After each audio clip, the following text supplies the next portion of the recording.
Direct your attention to the giant American flag south in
And we'll start out fast with our first race of the day, the first of two sections of the women's 4x8.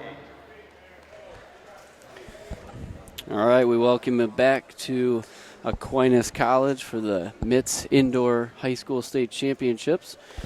Today we're going to start with the 4x800 meter relay. Just a couple reminders for you today. Field event action can be viewed at mactvnetwork.org/live2.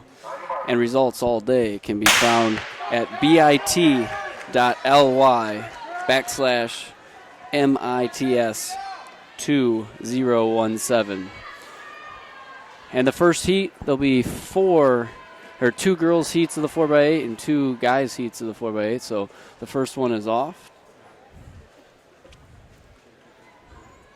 The 4x800 meter relay consists of 4 teammates all running 800 meters, equaling 2 miles total, or 3,200 meters. And in this first heat, the Jackalopes team is out in the lead.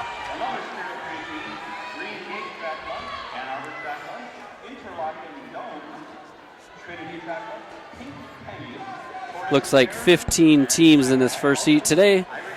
I'm back with you, BJ, and Wyatt is joining us today. How's it going, BJ? Not bad. Just filling them in at the first heat of the 4x8 for the girls is off, and there's 15 teams in it. Looks like first place is the Jackalopes, then Spirit of Pre, and then a big pack right behind them. See Legacy, see Breen, Spirit of Pre.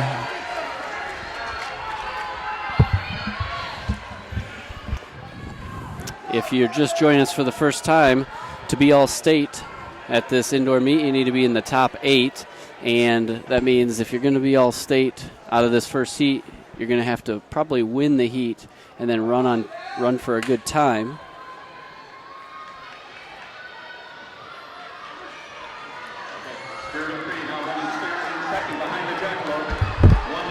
Jackalope still holding the lead here. Spirit of Pre, looks like they're gaining a little bit. That huge pack is strung out quite a bit now. Yeah, they've gone to single file for the most part around this 200-meter track. Becky Cantrell running for Spirit of Pre out there. For B-Force, that's Lauren Carell. Looks like coming in, a lot of these team seed times were between 10:40 and 10:20, so we'll see if they can improve on that as we come into the first handoff here. The lead is shrunk immensely. Wow, 4 teams right up there. 4 wide on the handoff here. Jackalope stay in the lead, though. Breen Red in second now. Looks like everyone made it through the exchanges without any incidents. A couple more teams still handing off. The handoff zone is always an exciting place when early in the race, especially. Especially indoor, I think kids aren't used to relays as much, and so they don't remember, hey, I need to get off this track. Yeah, it's close quarters. First lap of the second leg. They're going 3 wide down the stretch here, crossing the finish line. As they say in NASCAR, Robin's racing. Nice. That opening leg was a 2:27 for the Jackalopes. And now Spirit of Pre in the lead. Jackalopes. Spirit of Pre has moved to the front here. They made their move right around this curve behind the shot put cage. Kayla Fortino running for Spirit of Pre right now. Olivia Chandler for B-Force. For Breen, that's Abby Kerr. Looking at the seed times of the teams in the fast heat, somebody's going to have to really pull off a special time in this heat to get in the top 8.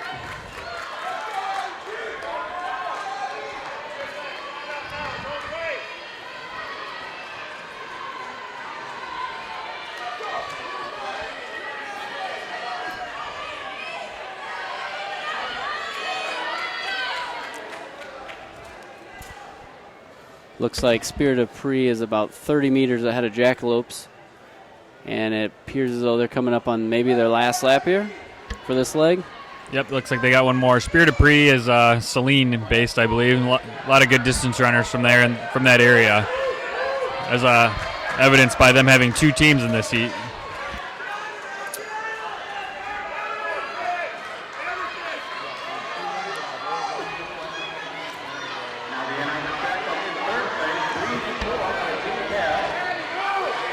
Looks like that lead's grown a little bit.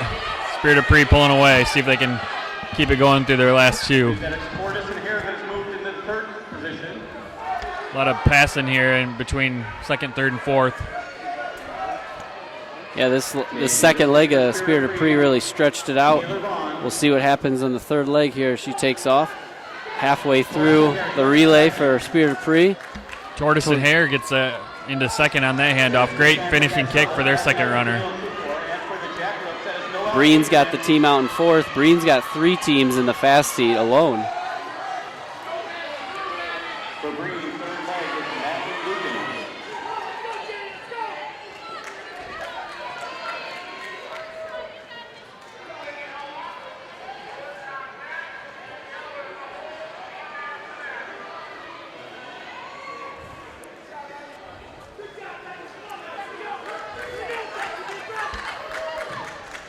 Lead looks like maybe growing a little bit more, at least staying about the same. See if they can try to reel that girl in.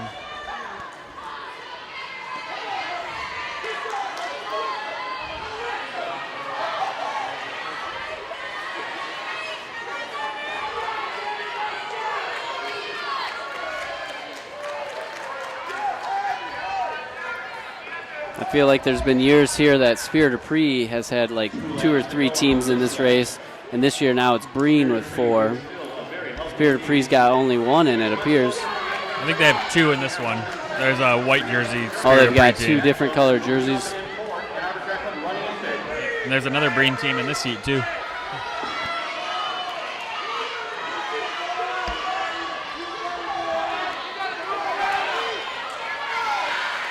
There's the other Spirit of Pre team crossing the line right now. Got it. All right, almost to our anchor leg here. Spirit of Pre, big lead. So third leg. They got one more lap. Is on their last lap.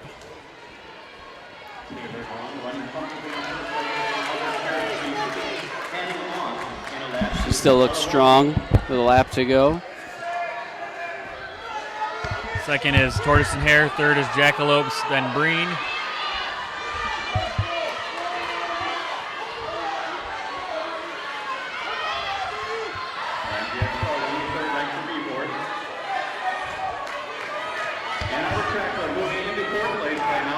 All right, let's see what these anchor legs can do. All right, anchor leg has got the baton. 7:25 into the 4x8 here. So they're definitely on a pace to set a PR for the season. Yeah. If this anchor leg goes 2:30, they're going to go right around 10 flat. I think a lot of these teams are going to run faster than their seed times.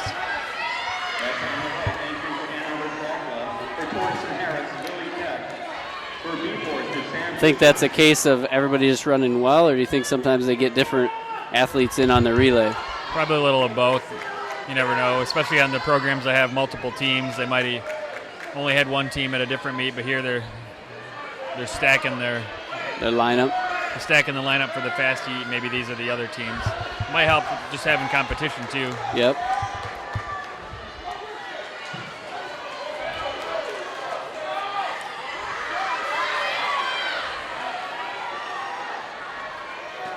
This anchor leg on Spear Dupree appears to be moving. She's through her quarter mile here in just about over 71.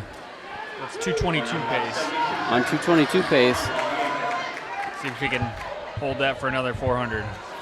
So when she got the baton, she took off. They were on pace to be sitting about 8th place overall. That's what they're shooting for, trying to get into the medal hunt from the first heat.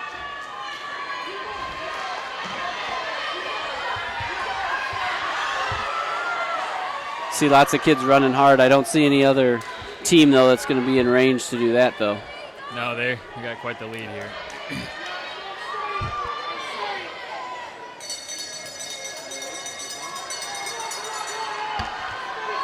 We have a little lap action happening. Pretty good strategy by that runner that got lapped right there. Just try to hang on. That'll help your time if you're that team. For sure. They're just trying to run to get some PRs. Leave the race on a good note.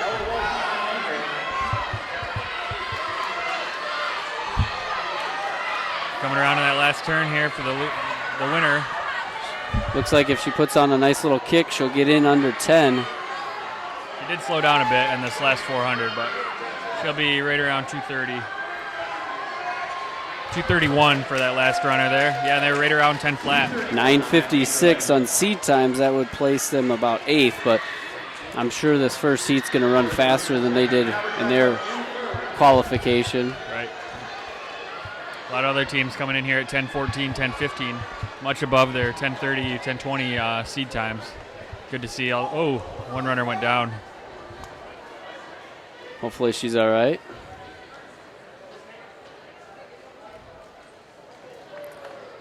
Couple more hitting the floor there. I remember the 4x8. It was brutal. Yes, the 800 is a rough race.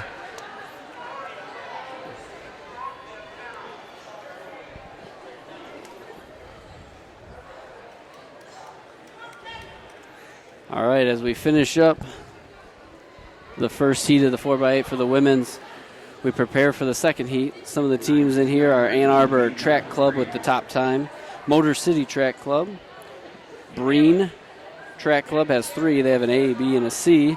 Rogue Running, Kenzie Tuckwell, Triple OF, FNL Track Club, West Michigan Harriers, MMTC, Ithaca, Degeneration X. And I think that will be, those 13 teams will be in this final heat. Some of the leadoff runners I recognize are Ann Forsyth, a great miler, half miler from Ann Arbor Pioneer. Elizabeth Dalrymple running for Breen. Lauren Freeland out of Kent City. Caitlin Hutchinson from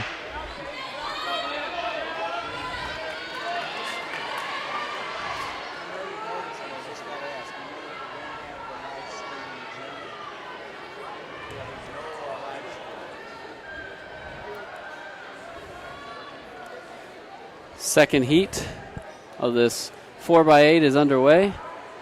Got a couple girls out there moving quickly early from the outside lanes. They will avoid any traffic with that kind of first split. 32nd, first 200. That is very fast for a 4x8. We'll see if they can keep that going.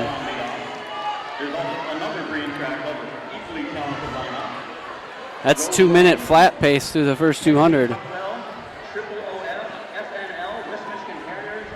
I think many of us runners have been there before. adrenaline gets the best of you, and in a few hundred meters, then the lactic acid gets the best of you. So hopefully these girls can run through it. Looks like the rest of the pack is slowly gaining on them as they went through the next 235. So Motor City out in the lead with Breen White, and then you got Ann Arbor Track Club, Breen Red, MMTC, and a bunch in pursuit after them. So third and fourth place have definitely made up ground on first and second, and the lead has changed. It's not Motor City anymore. Looks like Breen White. Motor City's 29-second 200 to start things off, I think, got the best of her. And Ann Forsythe, with 1 lap to go, starting to put on the speed, trying to make a pass on the outside here on Breen White. 200 meters to go in this first runner of the 4x8. Breen White hanging on to the lead. Ann Arbor Track Club in second. Breen Red in third. Motor City hanging on to fourth, and then there's a little gap.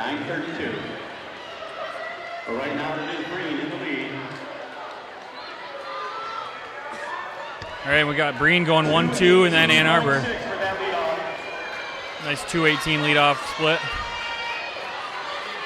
Rogue running in fifth place. They've moved up on that last 200 of the first leg. See if they can make up any ground on those first 4. Your 2 runners out there for Breen in the red and the white. For Ann Arbor Track Club, Elizabeth Goss is running second leg. And for Motor City, that is Michaela Gates. So we'll have the battle of the Breens here for at least one runner. Motor City making the pass on Ann Arbor. See if that holds on. Then we've got a chase pack of 4 back here for 5th, 6th, 7th, and 8th. Breen Red really accelerating on that back curve over there by the long jump pit. Yeah, that's some speed right there. Motor City's in a little gap on Ann Arbor Track Club. And a big gap to the next pack. Looks like Rachel Mathers from Rogue Running holding off the rest of the herd back there. Holding on to 5th place there. Wyatt stepped away for a quick second. He missed Motor City's leadoff girl, went 29 the first 200. We had a little technical problems. All good now. See Remington Hobson out there for Michigan Track Club. Hanging in about 8th, 9th. 1 lap to go for these first and second place runners from Breen. Yeah, 1 lap left in theirs.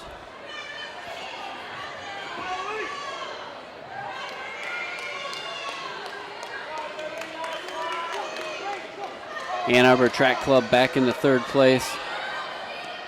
Nice little battle there. This is going to be a big battle down the stretch here.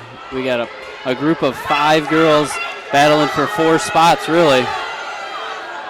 See if anybody's got anything left in the tank. See if they can turn on the jets. Looks like Breen Red and White getting ready to hand off to their 3rd runner.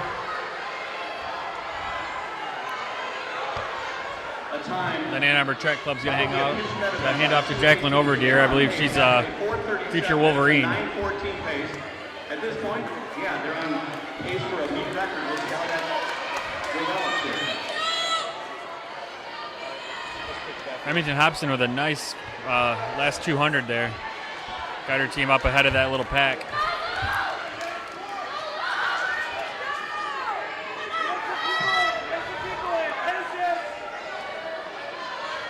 Breen Red has really extended the lead. This might be a little confusing to keep track of at some point here. I think we got a runner down on the inside there. Hopefully she's okay. So Motor City Track Club still in 4th. Looks like MMTC coming through in 5th. Not sure what the green uniform is. Douglas was the blue one behind that. And then we got Breen Black and Rogue Running. Had a little stumble there. Looks like she's all right. Looks like maybe a premature cut in from the Breen Black team. Ann Arbor Track Club making the move into second. It's going to be tough to make up that much ground on red. Right, they might have the best anchor though in Alice Hill, so they'll at least give it a shot. They did come in with the fastest seed time, so we'll see if they can get back up there. It is possible that maybe Breen Red set up their lineup, fast to slow, right. And see if they can get a lead and hang on. It's a strategy. Yep, force the team from behind to go out faster than they want. Right. I would say Ann Arbor Track Club maybe 50, 60 meters back. Yeah, definitely moving up though, I think. At least putting gap between her and third.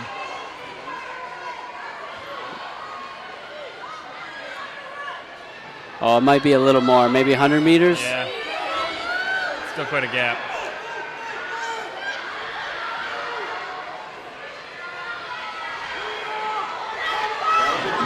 All right, anchor leg off for Breen Red.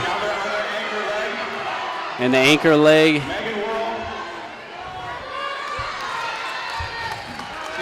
I had to guess, I would say 70 meters. Yep. We'll see what happens got here. Wheels. We'll see if the 800 meters is a long race. Right. I'm sure she'll give it her best shot to get up there. So Douglas appears to be in fourth now. Yep. Team that had to just dodge somebody's in fifth. MMTC in sixth. Motor City in seventh. Rogue Running in eighth. They're finishing up anchor leg with Amber Gull. Ithaca here. Courtney Allen, the anchor. I feel like this gap Breen Red has is too much. Yeah, I agree.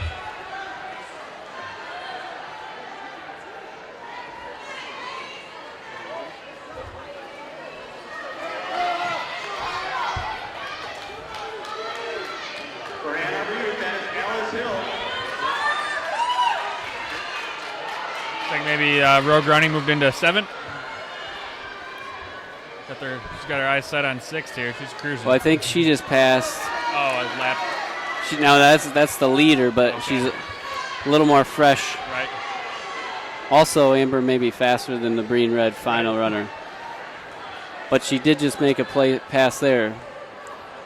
Looks like Amber Gull has at least 3 people she could run down here in the last leg to get them in the top 5. Breen Red has 1 lap to go. She's going to be safe of Ann Arbor Track Club. Oh, yeah. Meaning she would need 39-second lap to break the meet record. And it looks like that's exactly what she's doing there. 100 meters left. The team in the red. 100 meters left here for Breen. Challenging the meet record in this event. Sounds like the meet record is going to be beat by Breen Red today. Meet record 917.37 from 2 years ago. They're going to go 913. Wow, impressive. Meet record. Killed it. Ann Arbor Track Club going to get second here, about 925. Their anchor leg, Alice Hill, runs a 218. So the top 2 teams are in. Yep. Looks like Breen White is going to get third. Yep. And then maybe Rogue Running or the mysterious teal team. Breen White gets third. I don't know who that team is in the green. They're going to get fourth. And then Rogue Running fifth. MMTC sixth. Douglas seventh. Motor City Track Club eighth.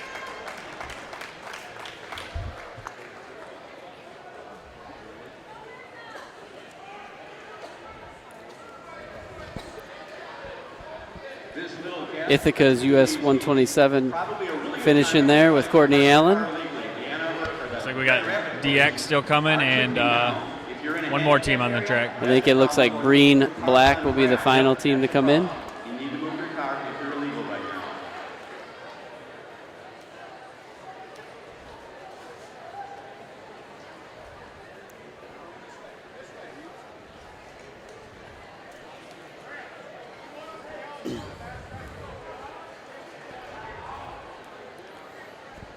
That wraps up the women's 4x800 meter relay, and now we're going to start the men's 4x800 meter relay. There'll be 2 heats for the men's 4x8.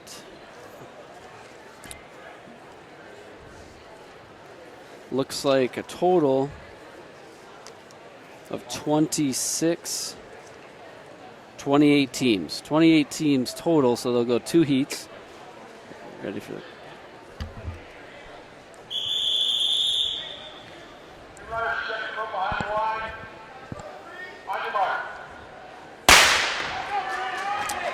Looks like a clean start here. Looks like a packed, crowded race here. A lot of teams, a lot of runners. Yeah, 28 teams total, so I would guess there's at least 14 to 16.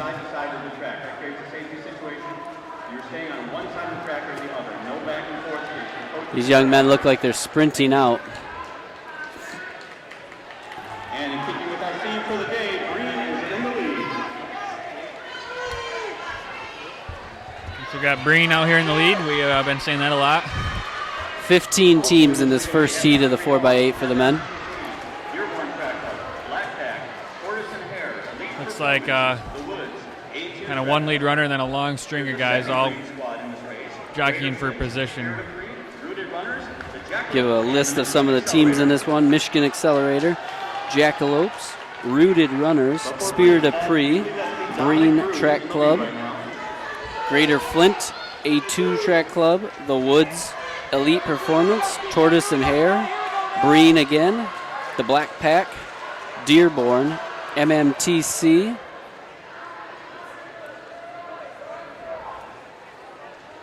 It's like the Breen kid maybe pulled up. I don't know what happened to him, but he's fading bad now. The new leader is kids from Coldwater, Zach Murphy. And then we got Douglas, and then we got Greater Flint, and then the Woods. And the Breen guy's hurt. I don't know if he got an injury or just cramped up or something, but Yeah, he might have not the tweaked the pace he had hamstring before. or something. It's like a big change in leaders now. They're all moving around that front pack of 7, I think. Except your the Coldwater kid you mentioned. Yep, He's solidly sorry, in the lead. Too far ahead. He's going to hand off to Shoaib Al-Jabali. Pretty good half miler, probably a better miler, 2-miler, but we'll I'm see going to what let he can you run say here. his name all day. Fun fact, I was his coach in 7th grade, so we'll see if he learned anything from me here.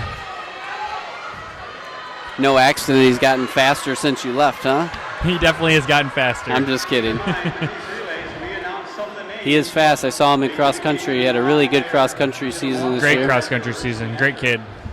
Looks like second now is Douglas in that little group. Then we got Jackalopes, Flint Track Club, the Woods. A lot of teams moving around. And now he's got to run being chased. He doesn't know how fast people behind him are going.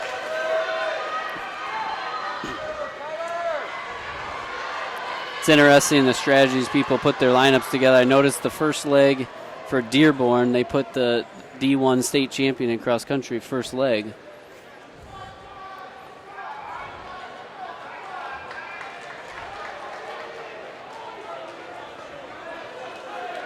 Looks like Coldwater still in the lead. The gap has closed a little, though. Looks like the Coldwater official name is the Hungry Dogs. So got you, Hungry Dogs. see if they're still hungry. Looks like other teams are hungry for them right now. It's tough running in the lead like Right. that.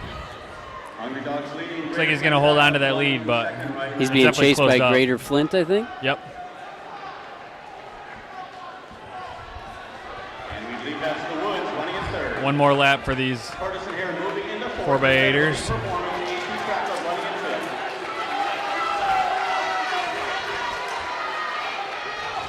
Looks like Schwab's got a little kick going here. Yeah. Put a gap on everybody. The Greater Flint runner looked like he was catching him, but now this last 200 meters, the Hungry Dogs doing well. Looks like Schwab's going to hand off to, I believe, Jake Fair. Maintaining their lead. Yep. 2:06 in their second leg. Greater Flint Jake Fair, another kid I had the opportunity to coach in middle school. He's improved immensely since middle school.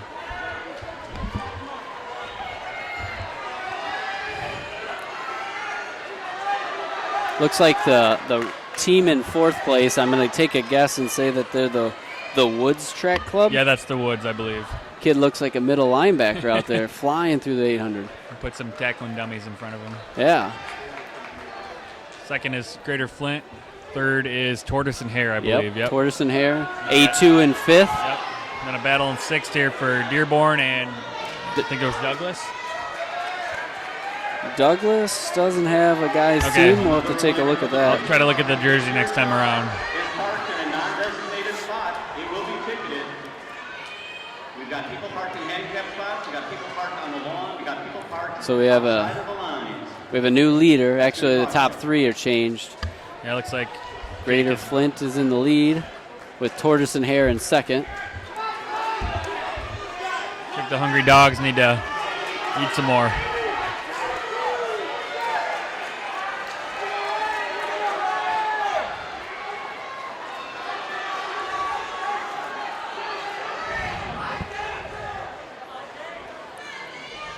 Looks like these runners will have one more lap until they hand off to the anchor leg.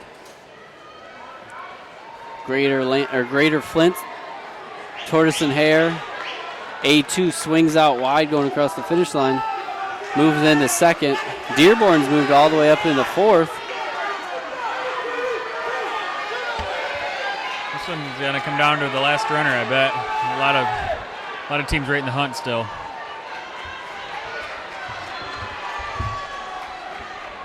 As the anchor legs move up to get in spot to get the handoff here. Let's see if we get through this exchange without any. Top 3 teams, top 4 through unscathed. Yep. So far, so good. Still got a few more to go, but the herd is thinned out. Sometimes the Spirit of Pre uniforms have confused me. In the years past, they all just wore the same color, same uniform, and now they've got all the different colors.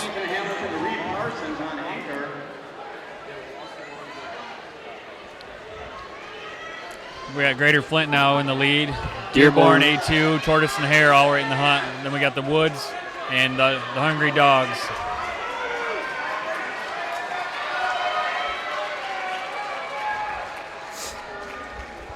That is Chandler Lord anchoring for Greater Flint.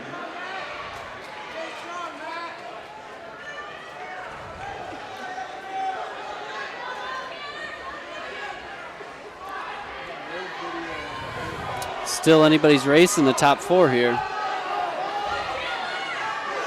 this should be a great finish. For Dearborn,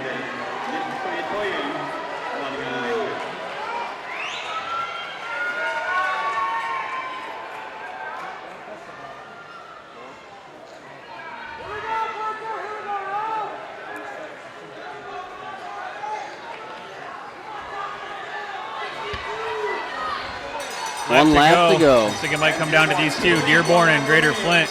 A2 guys coming for him, though.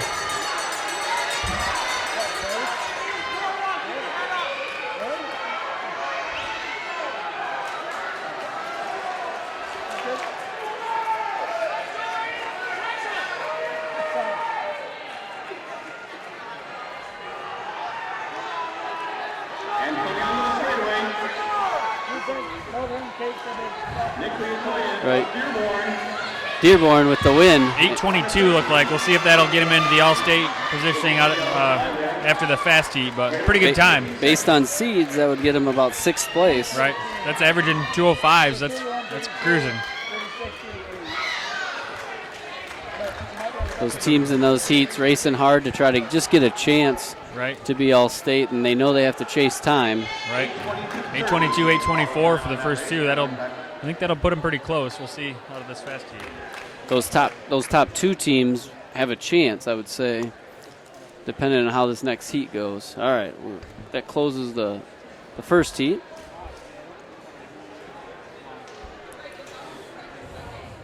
We are preparing for the second heat of the 4x800 meter relay for the men's division.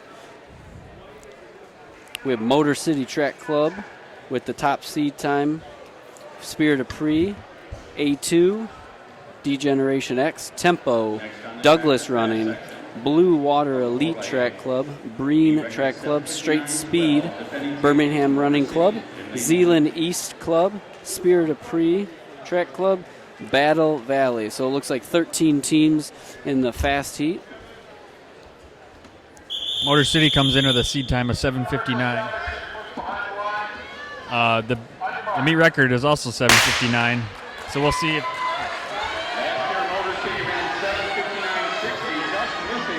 gentlemen are off to a fast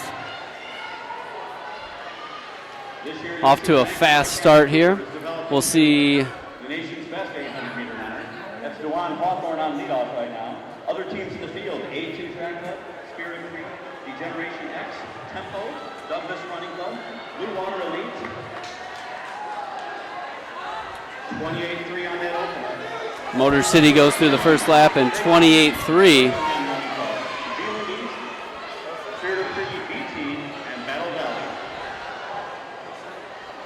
Motor City still in the lead with Spirit of Pre and a whole lot of other people chasing them. Looks like they're closing in on the first 400-meter split we can give you here.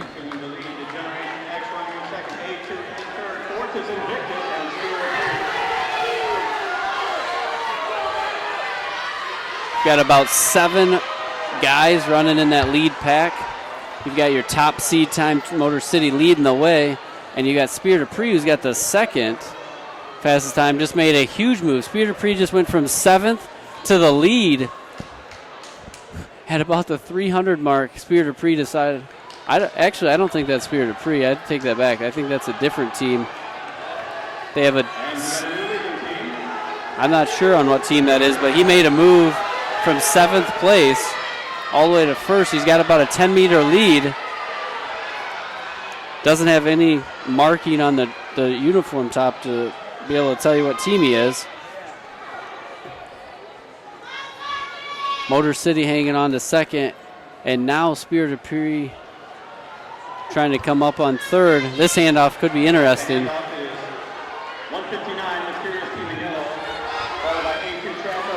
So we have some unknown team, and then we have A2, Motor City, the track Spirit of announcer Pre. called him the mysterious yellow team, so we'll go with that.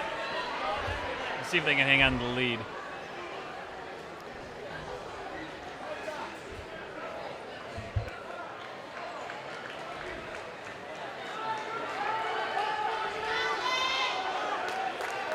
Just a reminder, the clock on our video is unofficial, so don't take that as any records. We'll put the results up after each race. I don't know this for sure, but I'm going to go out and say that could be Zeeland East. Dan Kramer is a good 800 runner, so he could have got him the lead. Yes. Yep, good call, BJ. That was just a lucky hunch. You get one of those every once in a while. Yep, we'll take it. So Zeeland East hanging on to the lead. That Motor City Track Club, they got they got the closer of all closers coming. Cameron Cooper. They got I'm an NBA fan. They have Isaiah Thomas on their team. He's a fourth quarter guru. He keeps looking back. He knows they're coming. The Zeeland guy. Though 3 or 4 of them now coming at him. He's hanging on. A2 in second, Spirit of Pre in third. Motor City knows they just need to stay close, and they just need to stay on pace for Cameron Cooper to chase something special. A2 with the lead.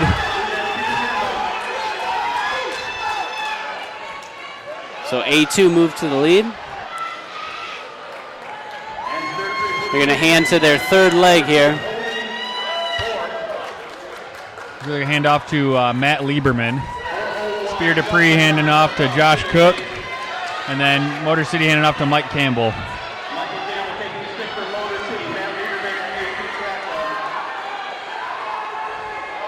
Still a lot of handoffs happening. Looks like, everybody made it through mostly without too much collisions. A2 still hanging on to this lead here after they come around for one. It's A2 and Spirit of Pre. Spirit of Pre actually looks like they put Anthony the Cracker And in their third leg, maybe a last-minute switch based on what place they were in. He's the elite 2-mile Grand Valley elite 2-mile winner, so you know he's got some talent.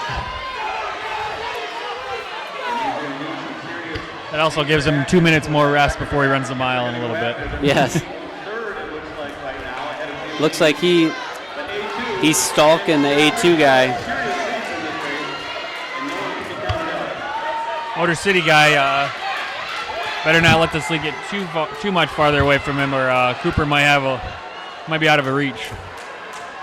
Yeah, I mean, you got to feel good when you have Cameron Cooper coming last, but these other teams have talented anchors too, who are all sub-2 guys. So we'll see what happens. Maybe a chance to see something special. These top 2 are really battling. These guys are hauling. Right now, Motor City sitting in fourth. Spirit of Pre takes the lead back by the long jump pit, and he's looking to extend the lead, actually. Great kick by him. And Motor City now back to a distant fourth. Final handoff coming up, Spirit of Pre. So he's going to have about a 65-meter lead on Cameron Cooper. Right. Here we go. There he goes. Cameron Cooper makes this look too easy. His stride is amazing. There's a lot of ground to make up between him. Spirit of Pre in the lead, A2 running second. Did he give him a big enough lead? That's the question. They're going to have lap traffic too. He looks like he's running a 200 right now. Yes, he's already shrunk that gap by about 15 meters. 24-second first 2. Cameron Cooper's got his team up another spot. He can see the leader getting closer to him. What it would be like to be able to run that fast. I'll never know. I'll never know either. I think his 200 splits and his 800 are faster than my 200. Agreed. Spirit of Pre comes around 57, first 400. Cooper with a 53. Cooper can see him. Cooper has cut the gap in half. You might get him before the last lap. I'm guessing Cooper's in the Open 8 later. He might be spending his Open 8 record right now. He might get this lead and then hang on too. Yeah, Spirit of Pre-Kid's not going to give it up though. I don't think he has the option to give it up or not. Nope. I think Cameron Cooper is going to lay it in right here. He's gone. Got that lead and he's not looking back.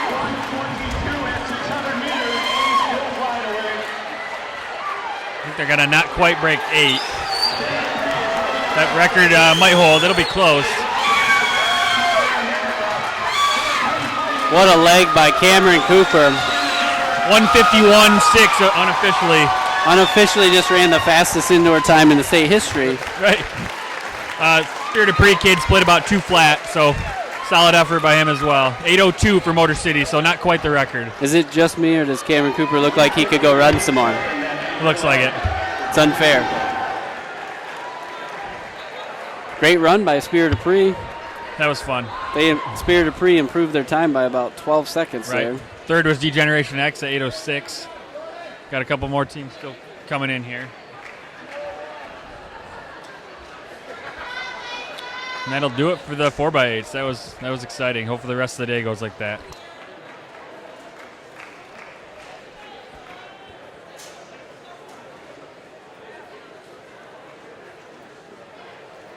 Next event, we're setting up for the finals of the hurdles. It'll be ladies first today. In the high jump are now at 5. We have 17 girls still in the competition. A number of them aiming to the New Balance national standard of 5.5.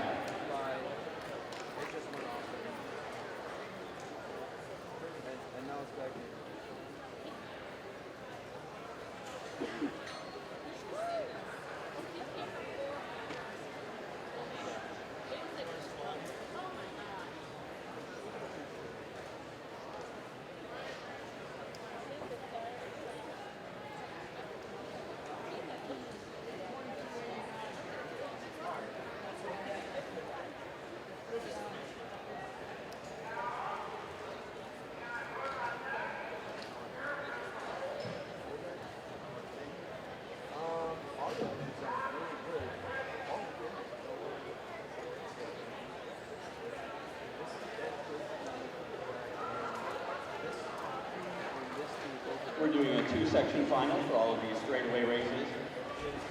It'll be the slower seeds in the first section, the fast ones in the second. We're getting ready to run the 60-meter hurdles for the girls, the finals. It's a two-section finals. They should go slowest to fastest here. So the first heat are the slower 8 runners of the 16 finalists, and then the second heat will be the fastest 8 in the finals. New record in this event is also the overall state record. Olympic trials contestant Bridget Owens from Southfield High School has that mark at 8:35 back in 2010. They're just finalizing the organization of the hurdles, making sure that they're all in line, and it looks like lane 1 and 2 is short 2 hurdles, so they're going to put those on, and then it looks like pretty well ready to start. They also have to move the hurdles at the end of the straight so that the sprinters can run to there's a mat at the end of the straightaway for the sprinters that can't slow down in time, so they run into those mats.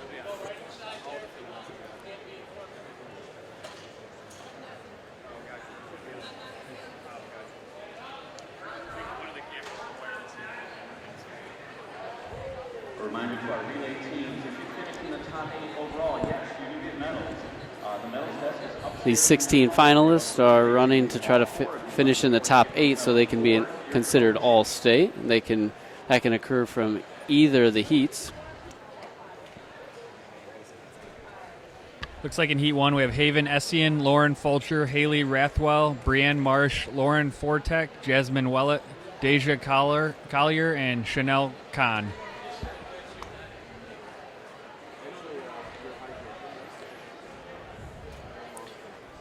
Reminder, if you're just joining us, you can see field event action at mactvnetwork.org/live2 if you're interested in watching the field event action. All right. Runners are getting on their blocks. We're about to have a gun.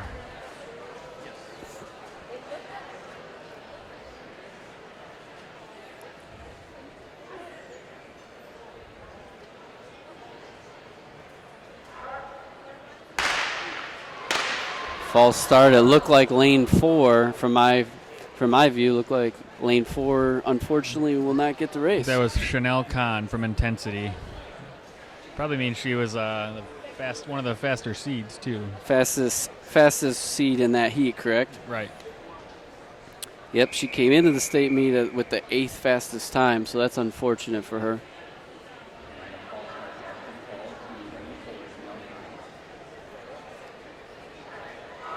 So lane 4 will be empty. What do you think? I know you do some hurdling coaching. Having an empty lane compared to someone in it, does it affect the runner? It probably doesn't hurt, but maybe helps a little as far as hurdles hitting other hurdles and arms hitting arms. That happens in hurdles a little bit. So these girls are good, though. They don't really swing their arms too much, but hurdles hitting hurdles might happen. Clean start on the second try. Looks like lane 6 is in the early lead. Ooh, lane 3 coming on, though. It's going to be a close finish between lane 3 and lane 6.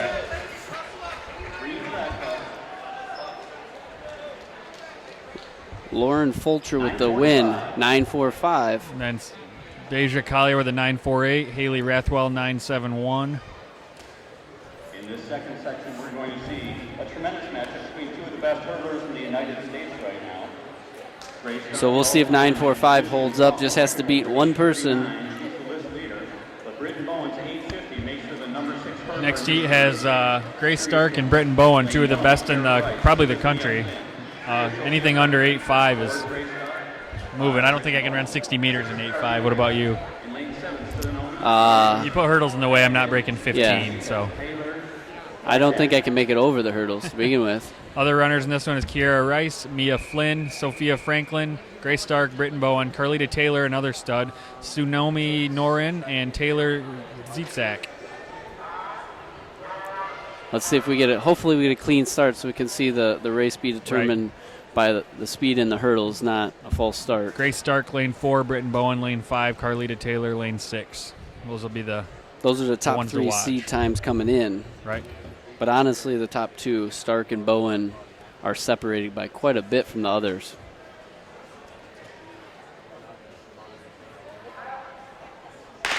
Clean start. Lane 4 and 5. Looks like lane 4. Lane 4. That's Grace Stark.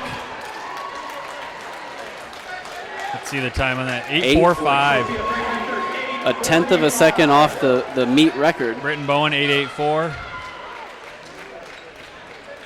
Sophia Franklin also dips under 9, 8.97. A tenth of a second off the meet record. Carlita Taylor comes in next at 9:25. 7th time in the history of the state of Michigan.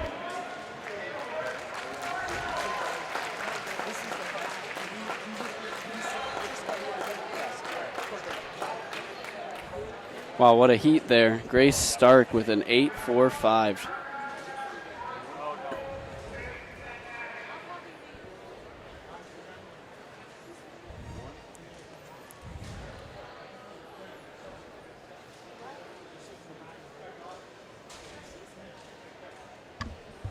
We're heading to the boys' hurdles now. They got to move the hurdles back and up. Okay, while we have a moment, here's some of those final results. In the men's 4x8, because of time, we'll just be announcing the top 3. Green Track Club number 1, 9:13.75, new meet record. For Ann Arbor Youth Track Club, 9:25.90, and for the Green Track Club, the white team, 9:42.33. A very solid race with 9 teams overall breaking the 10-minute barrier.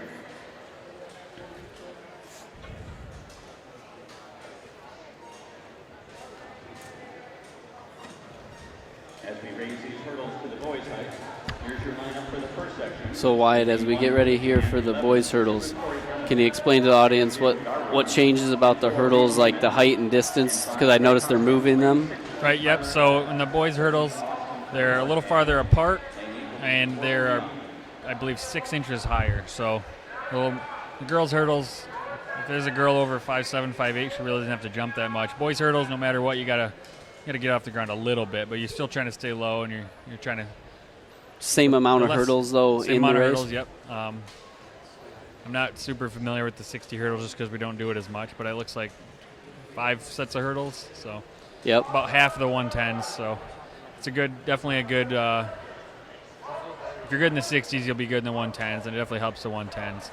First heat looks like we have Craig Hoskins, Tyler Head, Austin Kilgore, Andrew Levins, Corey Hamilton, Leo Garberon, Reese Nemeth, and Corbin DeYoung. So they go 2 heats, slowest to fastest. Yep. I think in the girls, I don't think anybody from the second heat got in there to the top 8, but Right. I don't have that officially. So we'll see for the guys in this heat, see if somebody can pull out a great race from the slow heat.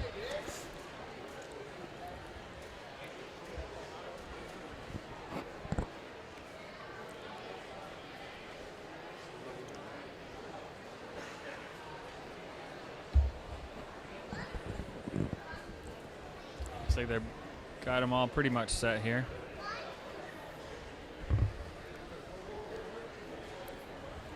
Looks like Craig Hoskins is the second fastest seed in this heat.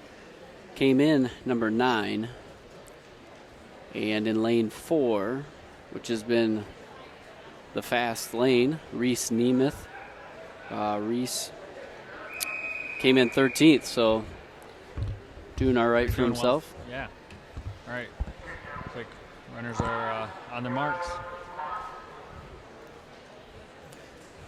Yesterday I commented with Rick on how long it takes the sprinters to get ready in their blocks and Right. their whole ritual they go through. Right.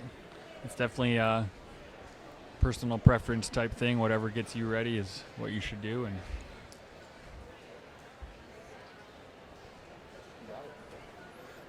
here we go. Got a clean start in the first heat of the guys' hurdles. Looks like pretty close race. Lane 2, lane 4, lane 5, lane 6, all right there together. I'm going to go with lane 6. I'm going to say Tyler Head. You're correct. 8.53. Tyler Head, 8:53. So Tyler Right Head. behind him, Corey Hamilton, 8.54. For him, his best coming into the meet was 8:64. And then 8.55 for Reese Nemeth. That's a battle right there. So these guys are getting some PRs here. And then 8.59 out of lane 5, too. Second place, All within 600ths. 600ths of a second separating first and fourth. That's why they got Okay, here's our second camera section. timing. Lane 2, Davion Palmer. 3 is Parker Arts. 4 is Noah Caudy. 5 is Joe Mayhew. We had a great first heat of the boys hurdles. Now we get ready for the second heat of the boys, the fast heat.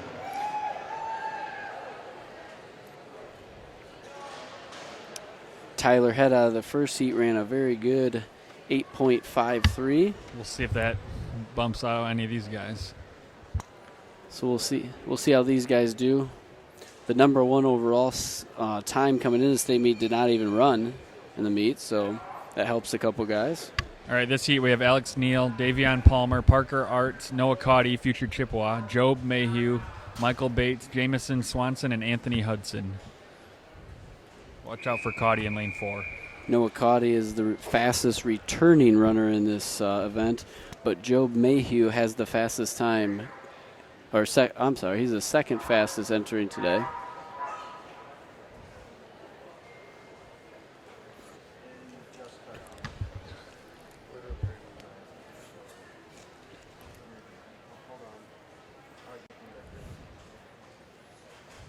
All right, here we go. Caudy lane 4, Mayhew lane 5.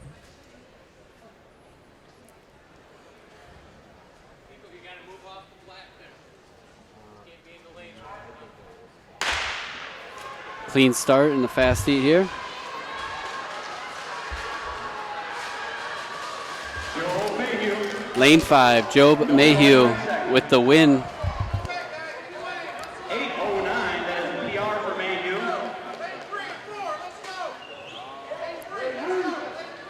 Job Mayhew with first place. Noah Caudy second, 8.20. Parker Ertz, 8.36 in third. Jamison Swanson in fourth. 8.48, so all faster than that other heat so far. So they did beat, the other heat did beat a couple of these guys. So Tyler Head is going to get fifth overall. Yep, and then I think the other guys that were right there at 8.44, 8.45 will also be up there. Next up, finals women's 60. In section 1, lane 1, Dominique Cooper of EPXL. 2 is Jada Weatherspoon of Ann Arbor Track Club. 3 is Quenisha Young. And 4 is Taryn Larkin Warren of the Michigan All-Stars. Lane 5, Ariane Foltz. Lane 6 is Gabriella Leon of the Kemper Track Club. And 7 we have Akili. We're getting ready for the girls' 60-meter dash.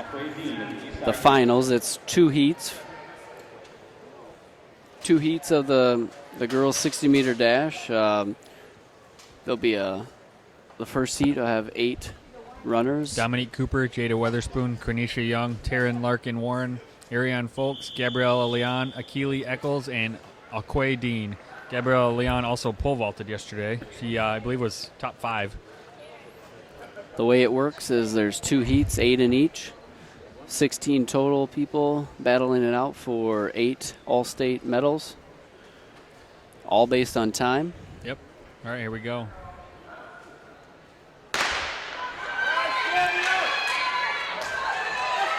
Looks like a pretty even race across the board. Maybe lane 5 or 3. I'm going to go 3. That was a battle. It looked like Akili Eccles might have ran from the outside. She did, 7:94. 7.94 for Eccles, under that 8-second barrier. Quenisha Young, 7.95. Eccles got it out of lane 7. Yeah. They're all fairly close.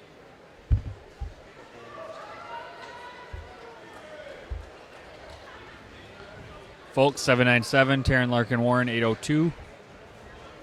Okay, now the second section. Madeline Hall in lane 1. As the runners leave the track from the first heat, we have our second heat getting prepared down there. 7.94 will be the time that needs to be chased here. That's the current fastest time.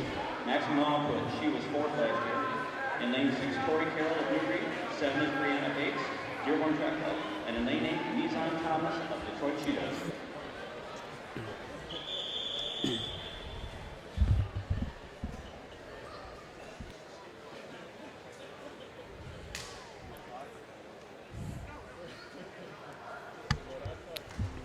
All right, I don't quite have the names for this one yet. They haven't thrown them up on the board yet.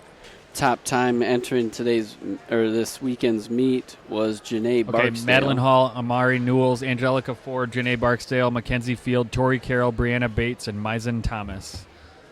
In lane 4 is Barksdale. She had the fastest time entering. Here we go.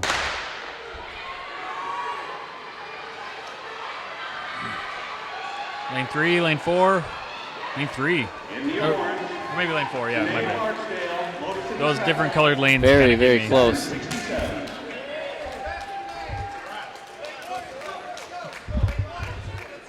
Lane 1 put a scare in there, though. Yeah, Barksdale with a 767. Wow. Fields in second, Hall in third, Newells in fourth.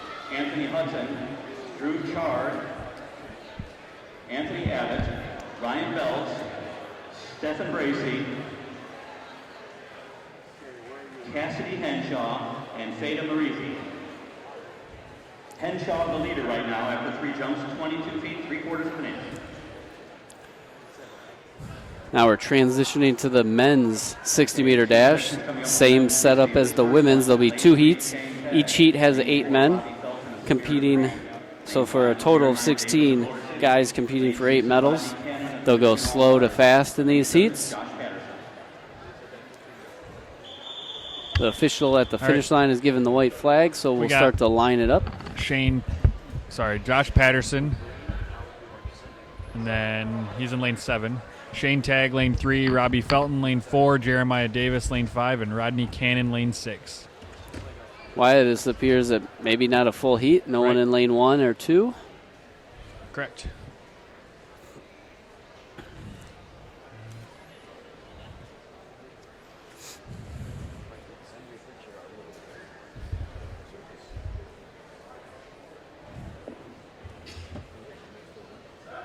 Here we go. 5 guys in this first heat, so I was wrong earlier, about 8 in each. Maybe lane 7? Yeah, it looked like lane 7 might have pulled that one. Good eye, Wyatt. 7.11 for Josh Patterson out of lane 7. Davis finishes second with a 7.20. Is that Rodney Cannon in third? In lane 1, we've got Davidson St. James. In 2, Donovan Irvin. In 3, Javion Morton of P80 Speed. Lane 4 is Tyreek Wheatley. This could be a great final race here in the 60-meter dash. Studs, as we say, in this heat. Tyreek Wheatley, Kalan Gervin, Donovan Irvin. I'll get the full list here. Here we go. Lane 1, Davidson St. Jean. Lane 2, Donovan Irvin. Lane 3, Javion Morton. I missed lane 4. Lane 5, Donovan Johnson. Lane 6, Jonathan Parker. Lane 7, I'll go back to that. Lane 4, Tyreek Wheatley. He's your favorite, probably. Lane 7, Kalan Gervin. Lane 8, Odie Pruitt. So lane 5 and lane 7, both stud football players. We'll see if they can show off their track speed, too. I'm going with Wheatley, son of former Michigan great Tyrone Wheatley. These guys all know a thing about speed, that's for sure. He had a pretty good SMR yesterday when he ran the 200 leg in there. Yeah. All right, gun is up.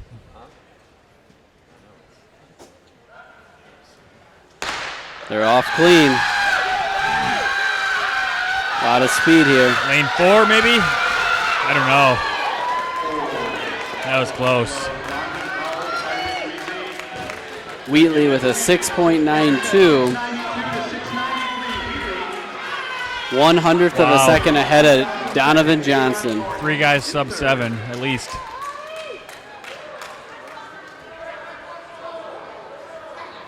.701 for Gervin in 4th.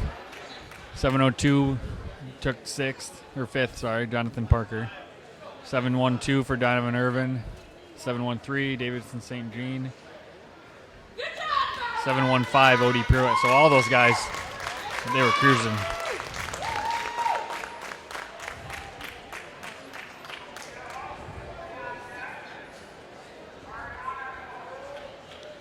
Next up, girls 200.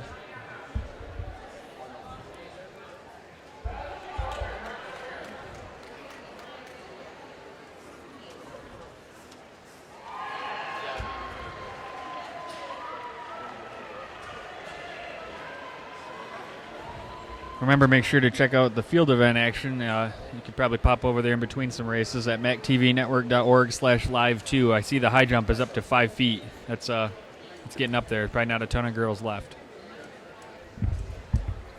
One more announcement. The results can be found at bit.ly/MITS 2017.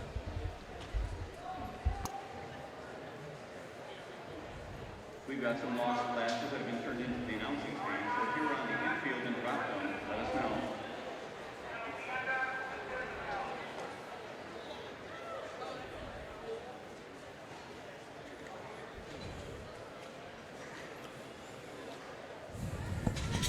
Next on the track, we got 4 sections of the women's 200 meter. In this first section, lane 3 will be Tyra Hunt of Kentwood Track Club. Lane 4, Alona Olszewska, the Cheetahs. And lane 5, Raven Tatum of the Mustangs. All right, we got the first heat of the women's 200 final. Lane 3, Tyra Hunt. Lane 4, Alona Olszewska. Lane 5, Raven Tatum. Lane 6, Faith Washington. So for the 200 meter dash finals, there's going to be 4 heats with 4 women in each race, and it's all time-based finals. So once again, we like to keep an eye on the times coming out of the slower heats.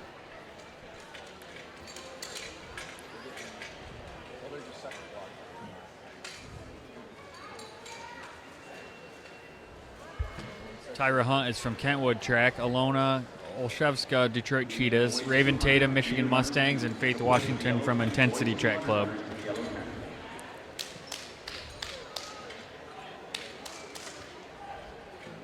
Kentwood Track Club is in the red bottoms, black top. Cheetah is in all black. The Michigan Mustangs have got the yellow top. And Intensity should be in the all black top with white Intensity.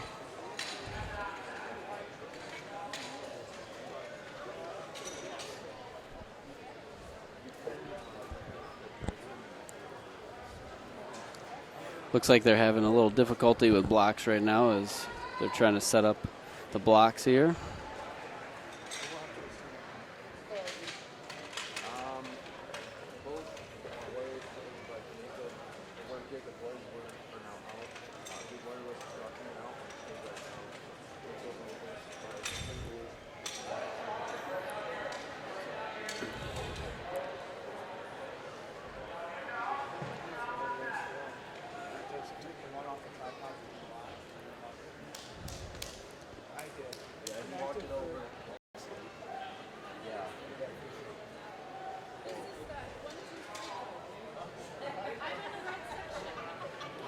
All right, looks like they're about ready to start. Blocks are set up. About time to do the pre-race routine here.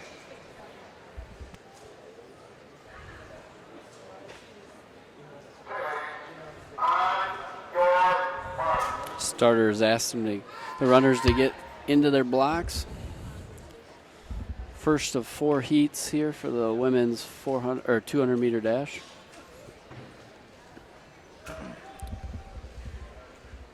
To get here, they had to run in a prelim yesterday. And we're off.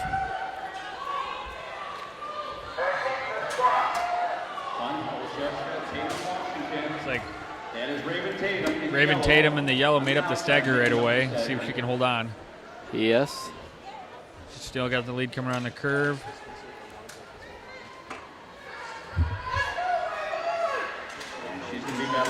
Looks like she's going to hang on. Raven Tatum.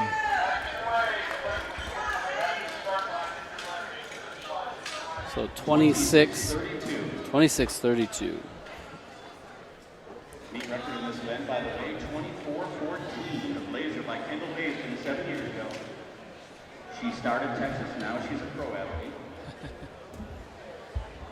Yeah, the meet record is Kendall Baisden's from 2010. She's now a pro 400 runner, basically. She's definitely, it's a tough record to get, but we might see it here at the Navia Battle. We'll see in a couple heats. Battle's seed time is faster than the meet record. One thing is it could have came from Grand Valley or something where it's a 300 track, a little easier on the 200 runners, but we'll see. So regardless, she's fast. So we have Draper in lane 3. Yep, lane 4, Tiffany Cernage Garcia. Lane 5, Aisha Davis. Lane 6, Shannon McGrath.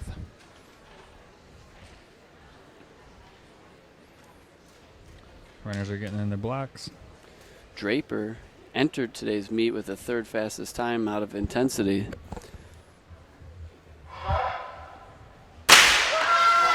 We'll see if she can have a better run here than she did in her prelims.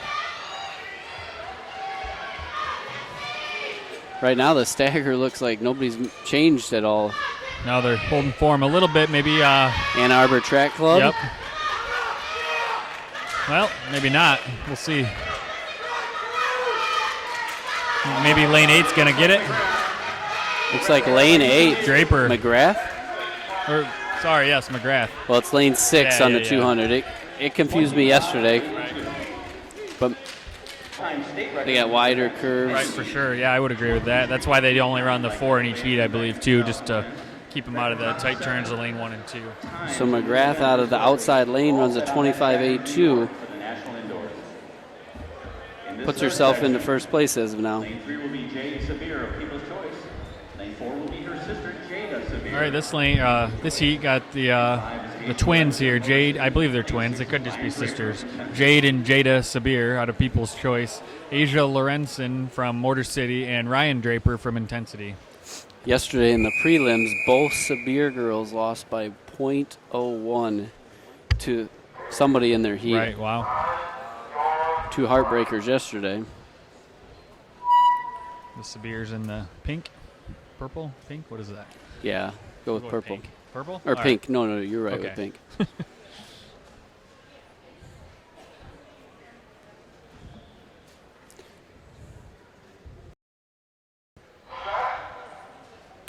Lorenzen in the new-looking Motor City orange. Yeah.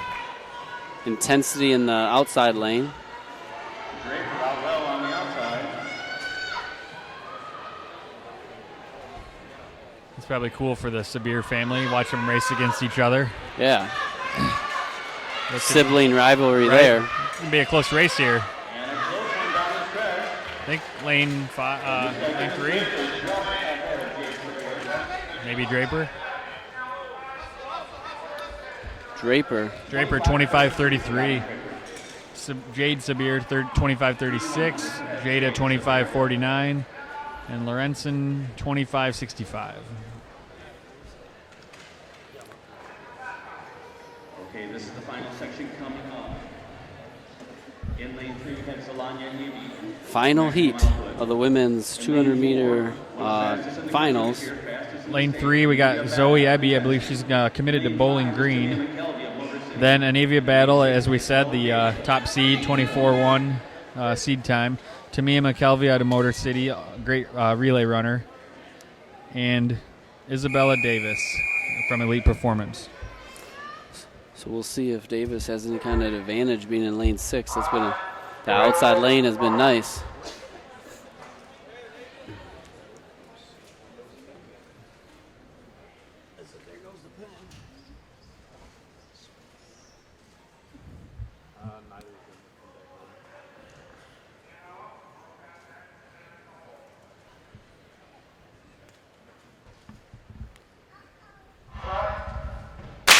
They're off. We're off. Clean start.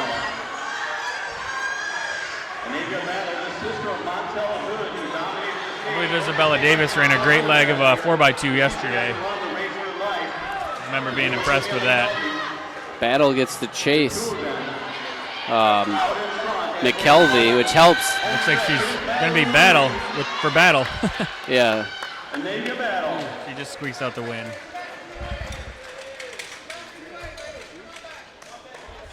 24:53. 24:53, so no record, but still mid-24s, that's cruising. 24:7 for McKelvey, 25:14 for Ebby, and waiting on the last time here.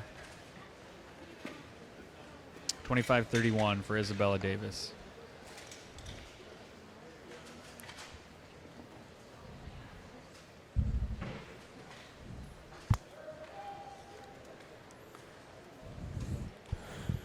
Now that we've wrapped up the women's 200-meter finals, we're going to move into the men's 200-meter finals. There was originally 14 guys entered in the 200, and so there are only 3 heats. We got Zachary Lamphere, Kyle Osborne, Khalil Pasha, and Jack Gomez. Lane 6, Jack Gomez of Air.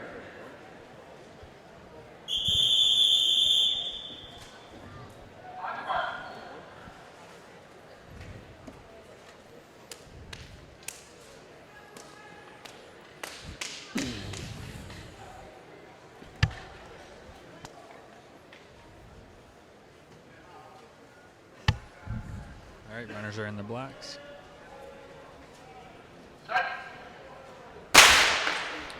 Clean start.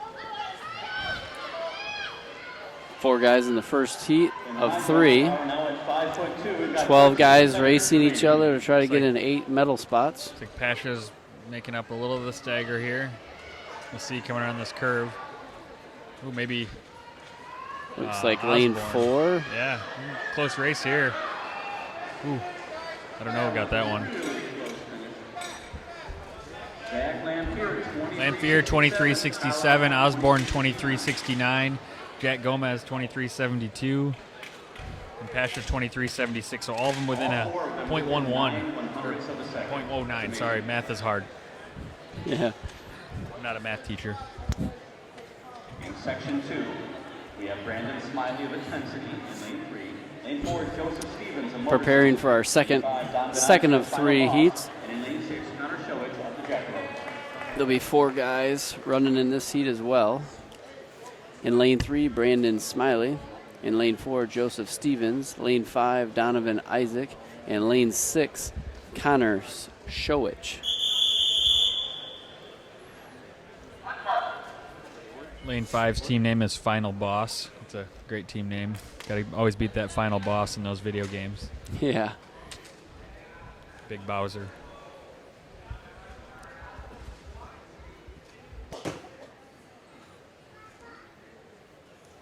Lane 4, Joseph Stevens out of Motor City has the fastest time in this heat.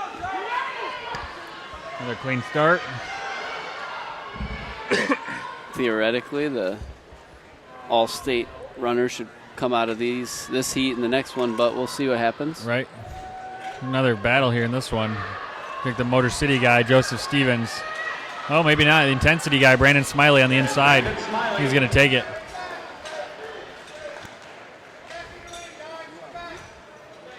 And he wasn't even really, I think he was in 3rd or 4th, it looked like, coming off the curve, and he just... In this event, Chance Myers set just last year at 21:72. Threes. And then Connor Showich, 23:42. He'll be in lane 4. So 22.91's the time to beat going into the 3rd heat. Lane 5, Donnie James of Motor City, and in 6, Joshua Nelson. In this heat, we have Jack Dodge, future Chippewa. He's ran 21.5 or 21.6 outdoors, I think. 21.9 indoor. Then we have Donnie James from Motor City, Josh Nelson, and Devin Van Dusen.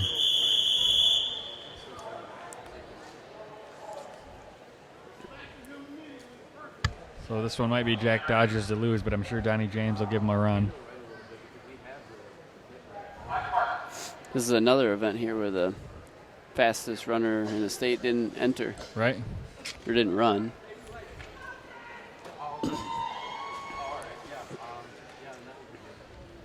They're down in the blocks.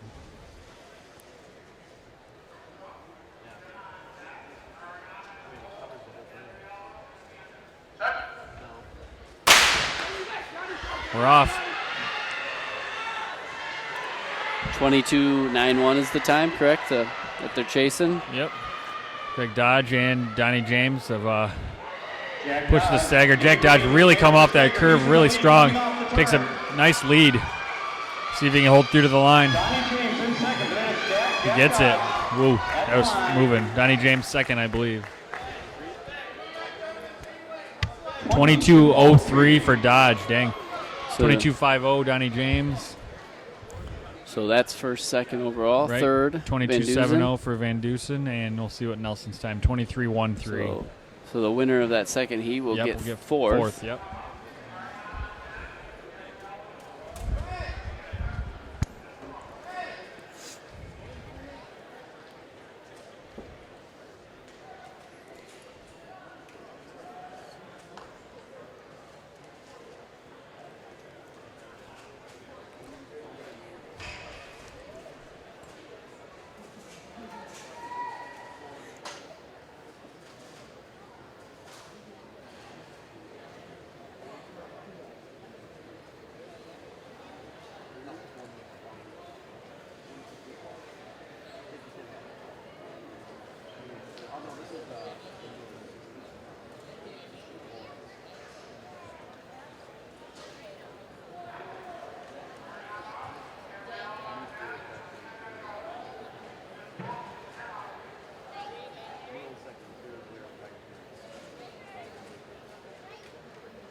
Remember, athletes who finish in the top 8, pick up those medals. You don't want to leave the meet and have forgotten them. Okay, we've got 4 sections coming up of the women's 400 meters. In this first one, lane 1 will be Hannah Blakey of Newbury, and 2 is Mary Hensford of RDF, 3 is Taylor Lucas of the All-Stars. All right, the first heat of the women's 400. Got 6 girls in this heat. Danielle Green, Taylor Korithowski, Hannah Blakely, Mary Hemgesberg, Taylor Lucas, and Marissa Salas. Hemgesberg out of RDF, I believe she runs for Freeland and Outdoor. Got Hannah Blakely from Newbury, Taylor Lucas, Michigan All-Stars, Danielle Green, Track Life. Is it accurate to say, Wyatt, that in the 400s here, they'll start from the slowest to the fastest? Yes, I believe so. Okay. For heat-wise. Yep. These girls maybe run right around a minute flat or 101. Yeah, it appears is anywhere from 101 to 102 in this heat. Okay. So then they'll be trying to push that and, break 60, see if they can move up from their seed time.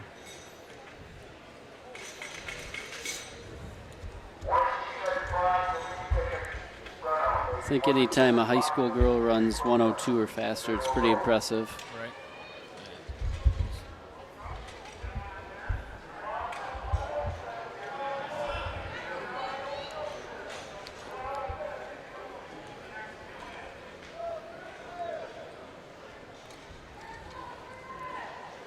400's always tough indoors, I think, because you're used to outdoors it just being one lap, and in your mind you're just running a lap. But in here it's 2 laps, so play a little head games with yourself, I think. Right.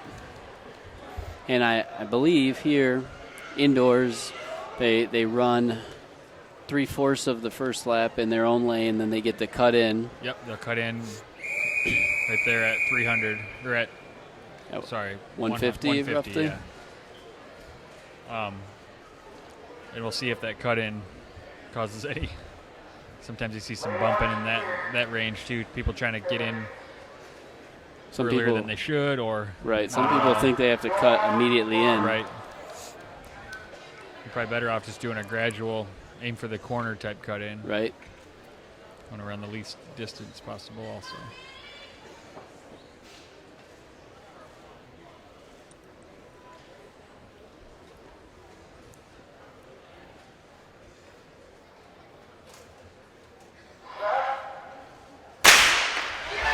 We're off.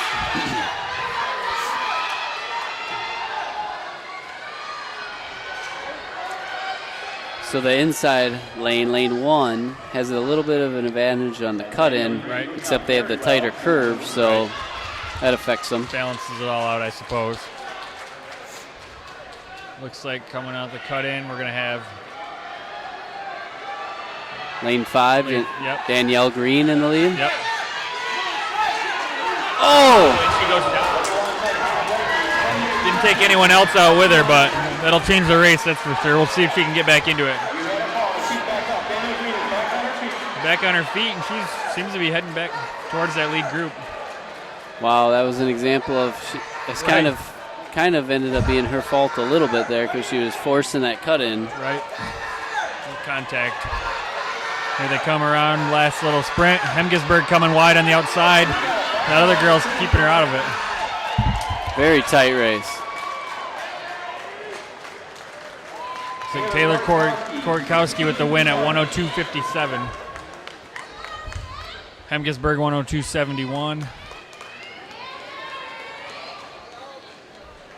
Meet record in this event, a very fast 55.25 for Dynasty McGee 2011.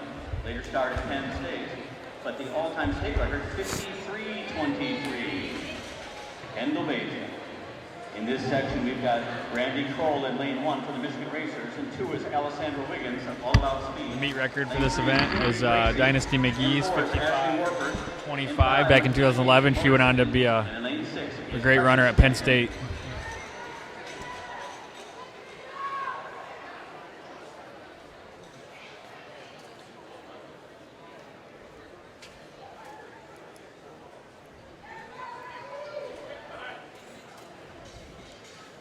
They are lining up the second heat of the women's 400 meters. We're just waiting on names. Might not get those names before the start of the race. Alessandra Wiggins, I see. We've got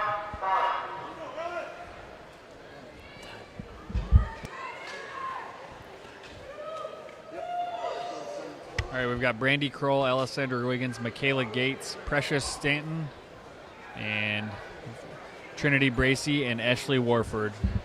Trinity Bracy, sister of Sakai Bracy, who's now at Purdue.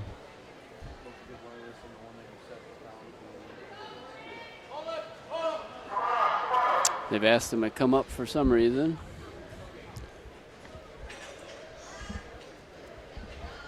So lane 1 is Brandy Kroll, 2 is Wiggins, 3 Bracy, 4 Warford, 5 Gates, and 6 Stanton.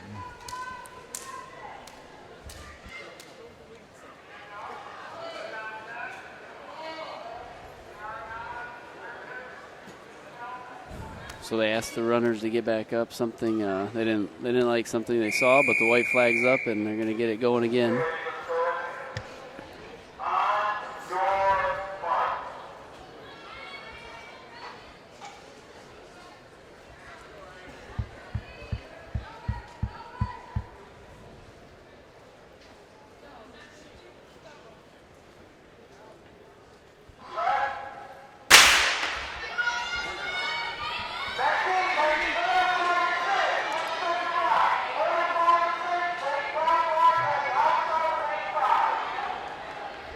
Like a couple staggers been made up.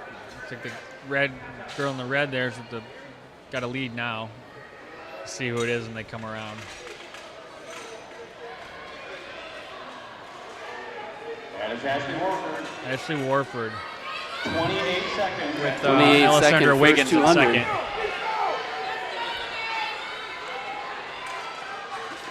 Looks like everybody made it through that cut in unscathed. Yep. See if Warford can hold on to the lead. Can't tell from here, but somebody coming up on her outside shoulder there. Bracy in third. And we've got a fight for the lead as they enter the final stretch. The Motor City girl Gates in the lead, I believe. Michaela Gates. Michaela Gates. Right around the minute mark. Yep, I think maybe 101 or just under. Oh, right. Dead even on the one flat. 60 flat for Michaela Gates. It's a 0.6 of a second PR And for this Gates section, out of Motor lane City. 1, Kieran Tate of Motor City. In 2 is Isabella Bertolini. 3 is Miriam Williams of Maximum Output. 4 is Danae Adams of Track Light. Lane 5 is Johnny Williams of the Michigan Mustangs. The reason we don't get the And in times lane 6, quite as quick on these ones is because it doesn't finish in lanes. So the people doing the evaluating of the images, it takes them a little bit longer to figure out who's who. There's Bracy with a 1 flat .34.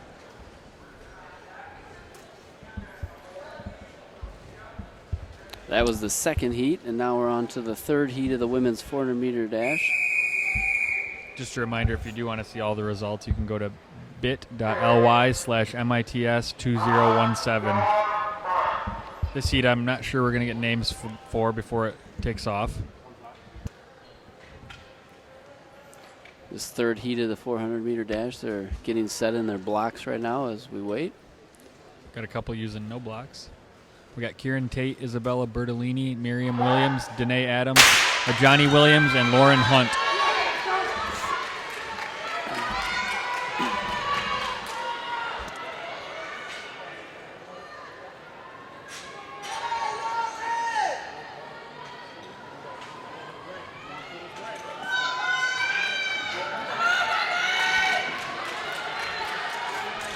Right here, they make the cut in. We've got That's Danae Adams in the lead right now. Adams in the lead. Danae. She's got a few steps on the rest of the pack.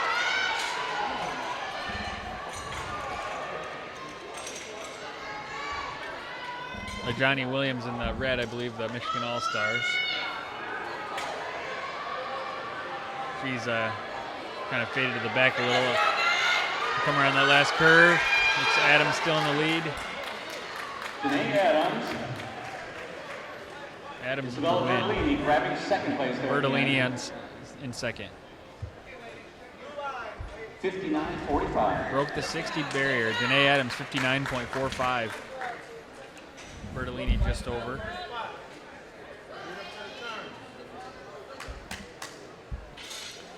In our final section.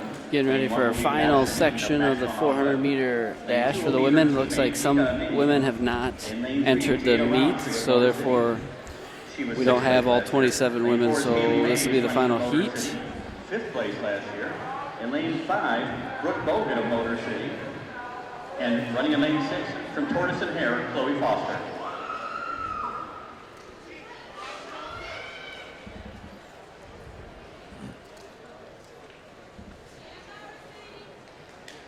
Lane 3 and 4 are both Motor City girls, Brooke Bogan and Haley Mays.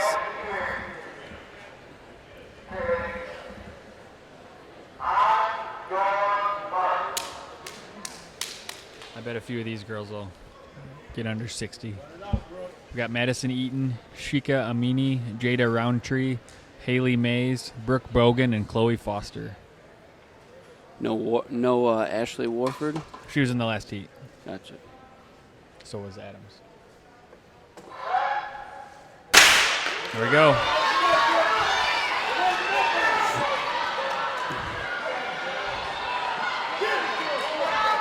I'd imagine we're going to see a real Bogan quick takes time off. here. Got two girls from Maximum Output, it looks like.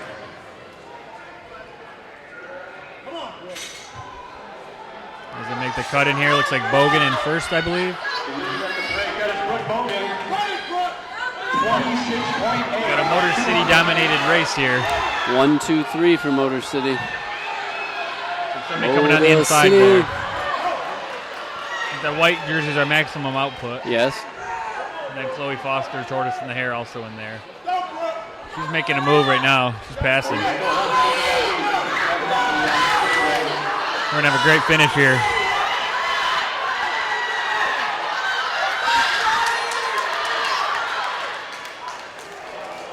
Looks like Haley Mays.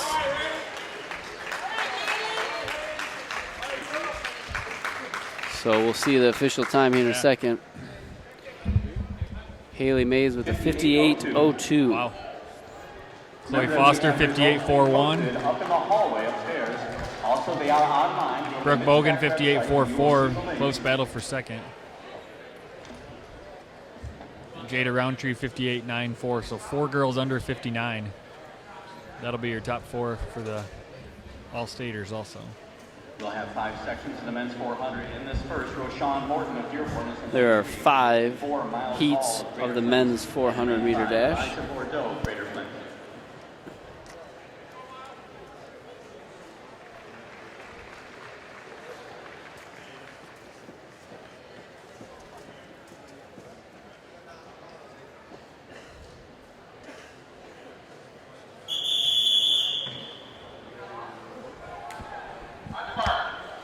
All right. For the boys 400, we got Roshan Morton, Miles Hall, Elijah Bordeaux. Looks like actually just 2 of them. So in this first heat, they're just going with 2. How do you think that affects the competitiveness of the race? A little bit. It's probably a little weird being out there just one other competitor. You don't have as many people right next to you. You know, less targets to run after or run away from. Looks like it's just one of the 2 Greater Flint guys, and then Roshan Morton.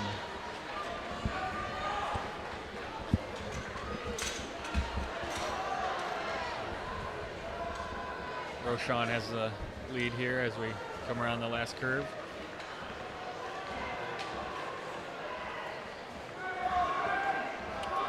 Come into the finish here. That is Roshan Morton. Roshan about 52 probably. It's pretty fast. 52.2. 52.21. That's a fast PR the for first him heat, yeah. by about 0.3 of a second. So I guess that debunks my theory about competitiveness. Right? 52.2 and 53.5. In lane 3, Max Luisa of Ann Arbor Track Club. In 4, Brandon Davis of Breeden. Heat number 2 of men's 400-meter dash finals. This one appears to have 1, 2, 3, 4, 5 runners. Maybe just 4. You're Joshua correct, Wyatt. 4. DeRorian, Max Zuiza, Brandon Davis, and Kyle Martin.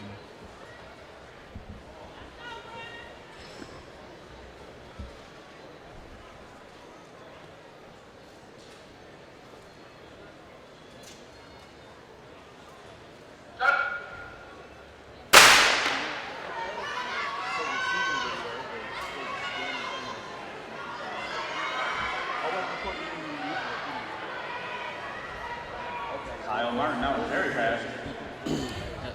Kyle Martin way out in front. Using that outside lane to his advantage. He'll have no problem with the cut in here. At the break, it is Martin, followed by Max Luisa. Good first 200 there, about 24. Will he have enough to finish this next lap off with that speed, though?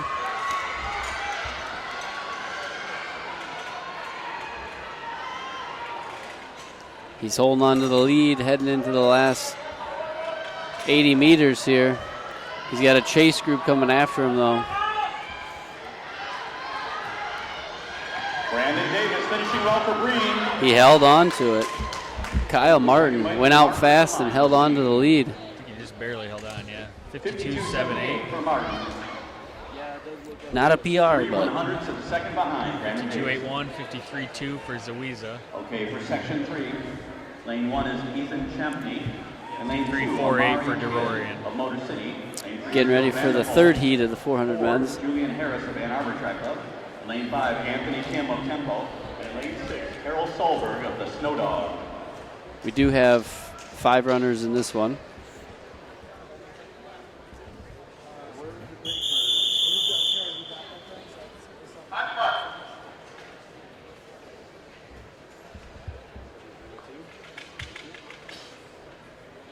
We have Ethan Champney, Amari Kidd, Joe Vandepol, Julian Davis, Anthony Kim, and Terrell Solberg. that look like 6 runners. 6 runners in this heat. Yep, 6 guys.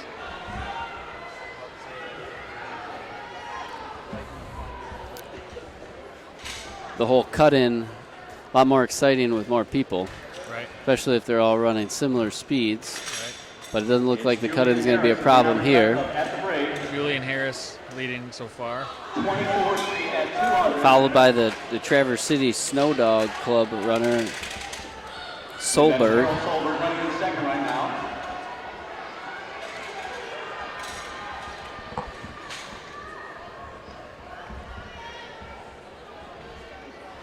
Solberg's coming for him. And a good straightaway battle for him here. Ooh, and he goes down after the line. I finish. can't guess that. I don't Solberg know. came up fast on Harris. I don't know who got that one. Solberg, 52:08 52.08. for Terrell Solberg. Harris, 52.10. Solberg nips him at the line. That was a tight finish. Hopefully Harris is all right.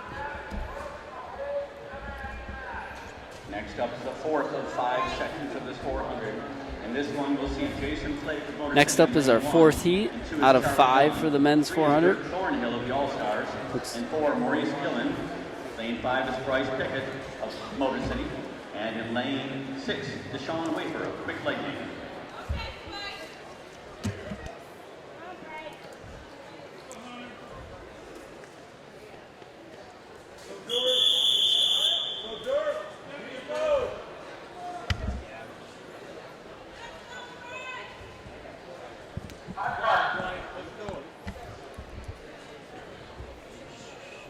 All right, runners are getting in the blocks. We got Jason Flake, Charlie Young, Dirk Thornhill, great name, Bryce Pickett, Deshaun Wafer, and one more guy. Hold on just a second.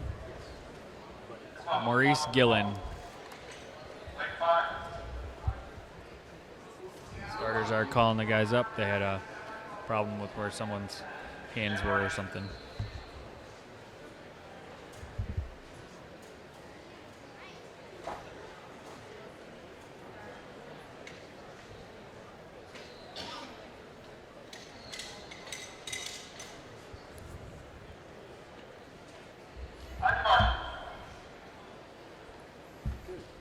All right, they're getting back down in the blocks.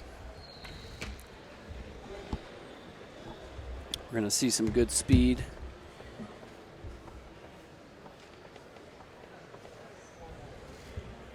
We're going to see some good speed here in these last 2 heats of the 400. Here we go.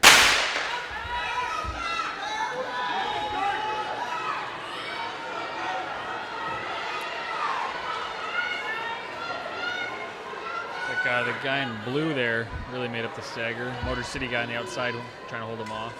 Might be And we got a quick lightning. lightning.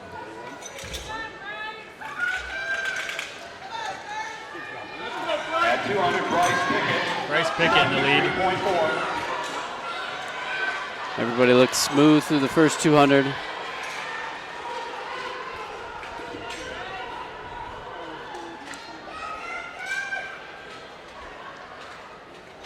Quick lightning looks like he's going to make a move coming off this last curve. He's in third right now in gray. He's swinging outside. Ooh, Quick. Need a little more room. Oh, I think he got. Quite enough room. Yep. I think it went. Deshaun Wafer, the quick finisher there in second place. 51.46. Pickett with a 51.46. That would be the time to beat for this final. Wait for the 51.62.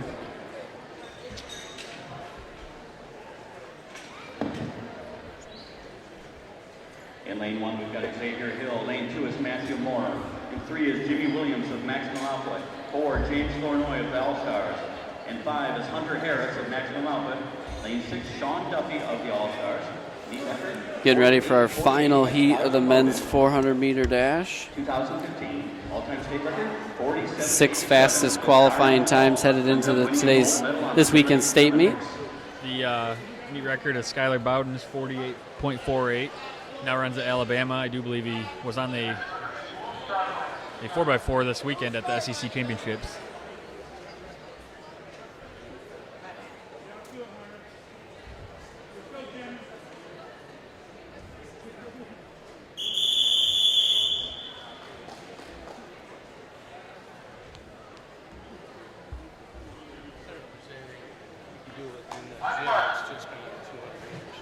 Okay, I'll go ahead and second. Okay. In this heat, we have Hunter Harris, Sean Duffy, Xavier Hill, Matthew Moore, Jimmy Williams, and James Flournoy, who has around 48.44. So we'll see if he can come close to that record. If he can run 48.44, he'll break the meet record held by Skylar Bowden set in 2015. We'll see. They'll have to get off to a quick start here. So James Flournoy from Michigan All-Stars. We'll see how he comes off into the cut-in here. He will. Harris going into the lead here at 200. Hunter Harris with the lead. Yeah. See if he can maximize his output here. Nice. Well, our guy with the number 1 seed time is now in 5th, so I don't think he's going to break the record. Harris he's moving coming into this finish. Let's see. Hunter Harris with the win. It is Harris.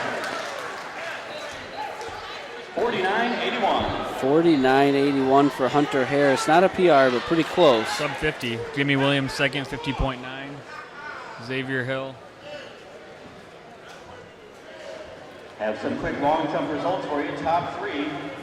Ryan Belch was third, 22.5 3/4. Second place, Stephen Bracey, 22.7 3/4. And our long jump winner from the black pack, Theda Maurici, 22.11 1/2.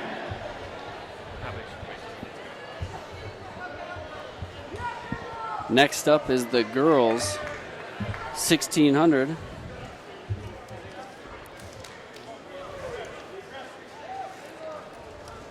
Quite a few contestants, so I'm guessing there's going to be 2 heats at least.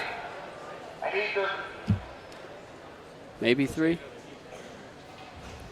13 in the seat, looks like. Looks like 3 heats then of the girls 1600. 44 contestants in all, so probably 3.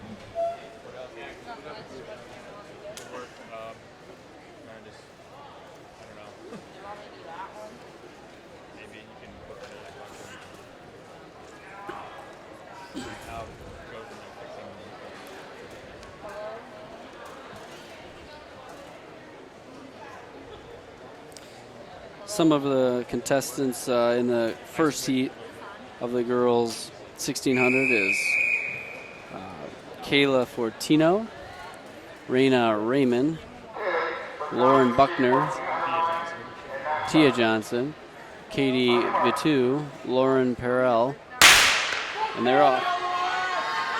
This is the first of what I believe to be 3 heats of the 1600 meters. And it appears as though there's going to be 3 heats of the girls 1600.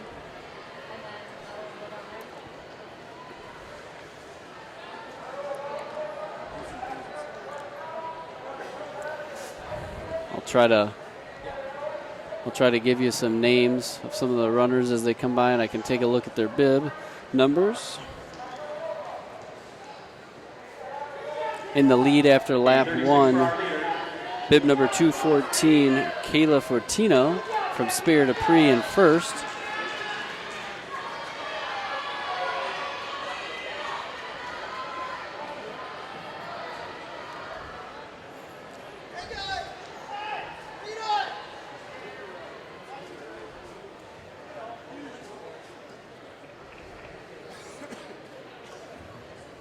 Okay, we've got 13 runners out here. Isabella Garcia, Caitlin Nadeau, Camille Kukor, Kayla Fortino, Deanna Raymond, Lauren Buckner.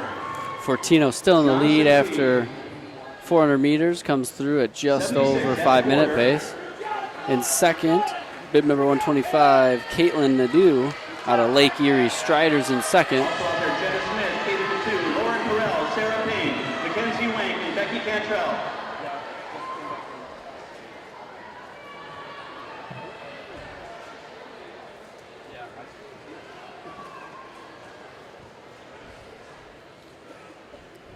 Fortino still in the lead, approaching the end of her third lap, 600 meters into the mile. That is Becky Cantrell, Spirit of Pre, in the lead right now. Fortino in the lead.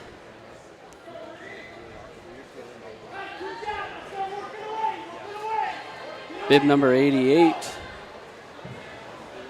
Mackenzie Wank from Gull Lake is in third. Still hanging in there is Caitlin Nadeau, and she's fallen to third, but still hanging tough. Looks like Hannah Smith is now moving into the top 3. Hannah Smith running unattached. She's bib 3.36.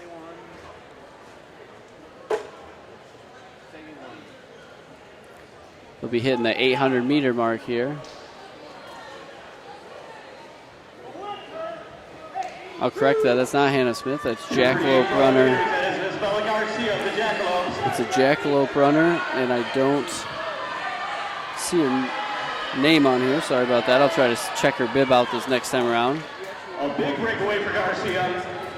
Cantrell running in. Sounds like it's Isabella Garcia who made the break at just around the halfway mark, and she's really spreading the gap here. We'll see if her move was made a little too early or if this was a smart move on her side.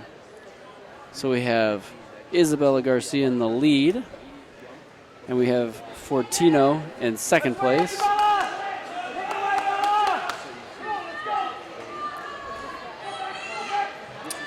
Lauren Buckner has ran herself into fourth place here.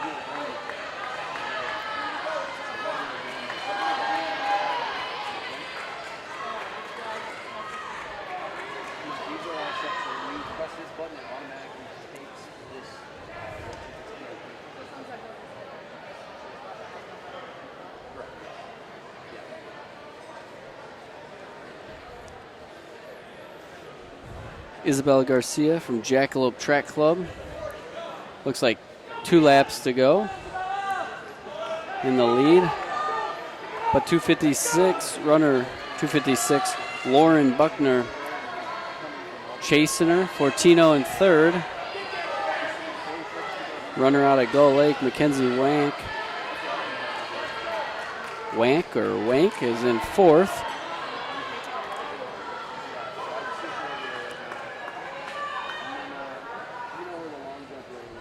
We're going to get the bell lap here, so we'll see if Garcia has enough in her to put a little surge in, stay ahead of the chasing Buckner.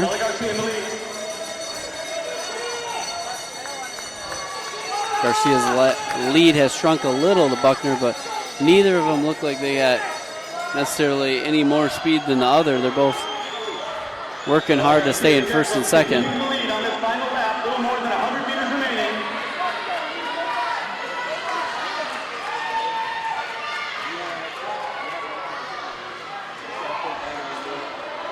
It's all about the sprint at this point in the race.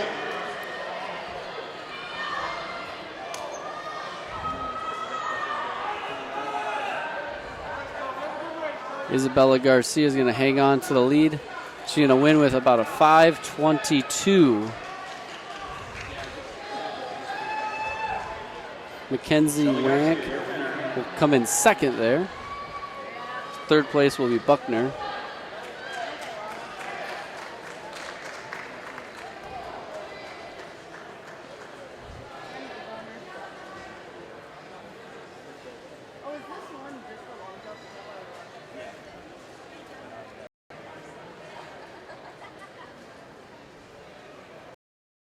As our final runner finishes in the first heat of the girls 1600.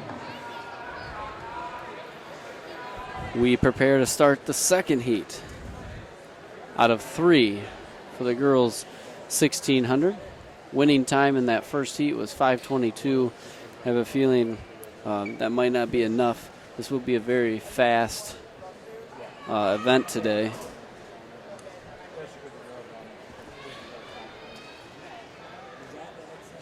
You doing the time?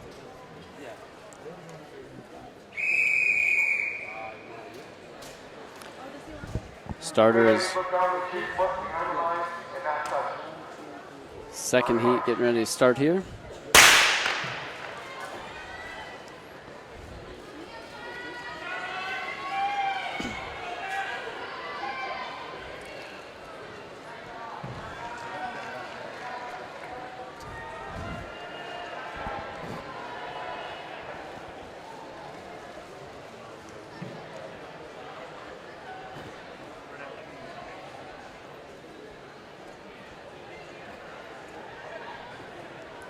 In this heat, Jesse Lindstrom, Iris Swarthout, Ashley Dufresne, Olivia Bryan, Hannah Oates. In the lead, that is Madeline Ream, Laura Niehisel, Libby Gleason, Sophia Herzl. After 200 meters, it looks like Lauren Nieheisel and Madeline Ream are in first and second.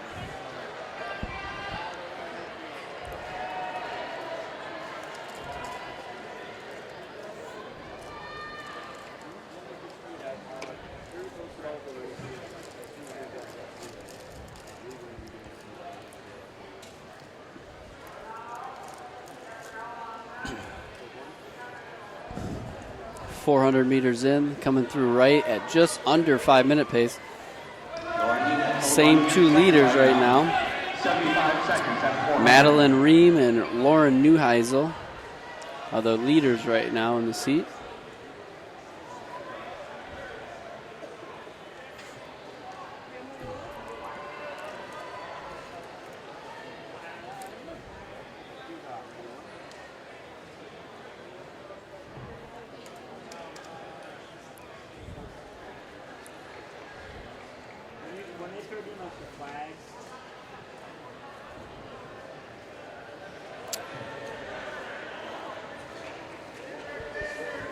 Libby Gleason up in front now. Looks like Libby Gleason has made her way up into on the outside shoulder of the leader. So we have Ream and Gleason going 1 and 2 right now.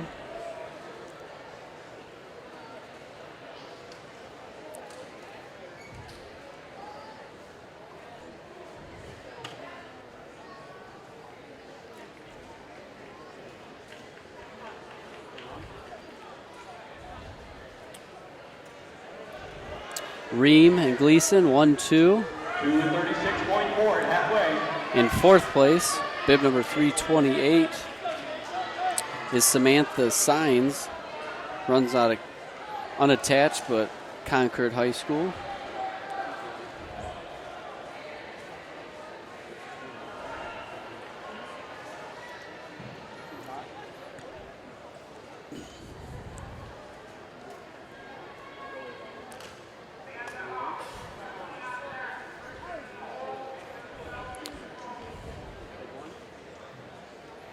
.600 meters to go roughly after this lap. 3 laps remaining. Madeline Ream. Same leader. Madeline Ream, unattached, White Lake Lakeland High School. She's gone 5:03, so we'll see what she can do here.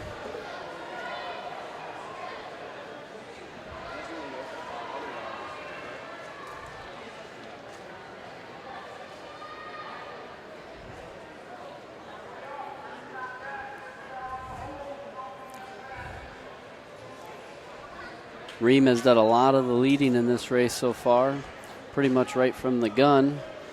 And the pack is slowly starting to gain at least second place. Second place, who I mentioned earlier, bib number 328, Samantha Signs, with a quarter mile to go. Looks like she's trying to make a move on her. The top two, Ream and Signs, are spreading themselves away from the rest of the pack.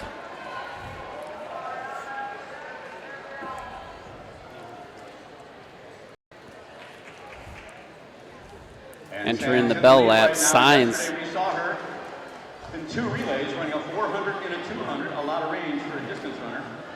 Signs with the bell lap lead. We'll see if Ream can come back. They're on pace to go around 5:15.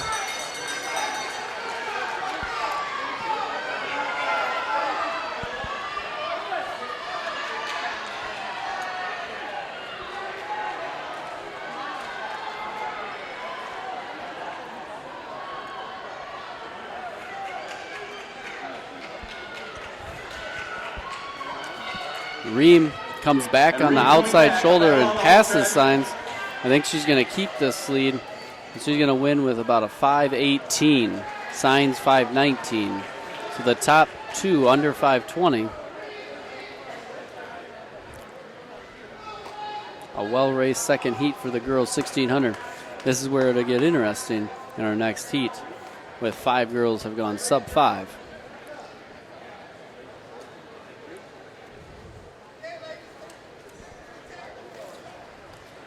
Preparing for the third heat, the girls 1600 meter run.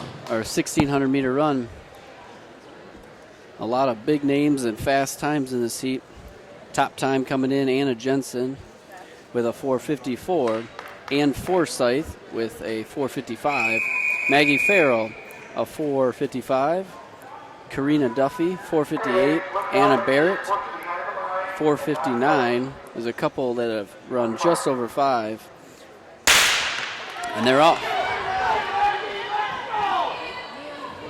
This should be a good one. The fast section of the 1600 in the field. All right, I'm back after a refill of hydration and food for the fast heat of the mile.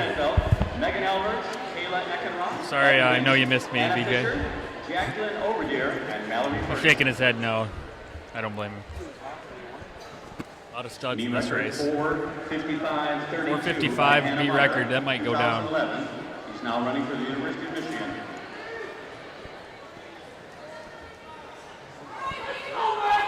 That's Maggie Farrell in the lead. Maggie Farrell taking the lead. Future Spartan, D1 cross country champ out of Battle Creek Lakeview.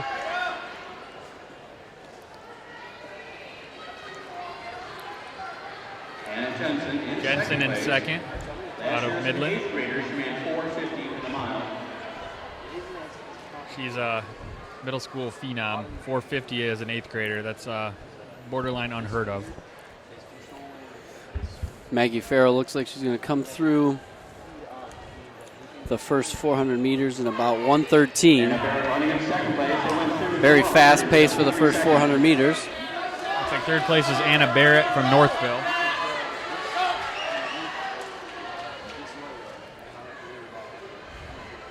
I see Ann Forsyth a ways back, but we talked about this earlier. This is Forsyth's 4th event of the weekend, Right. so might have some toll on her. See if she's got any gas left in the tank.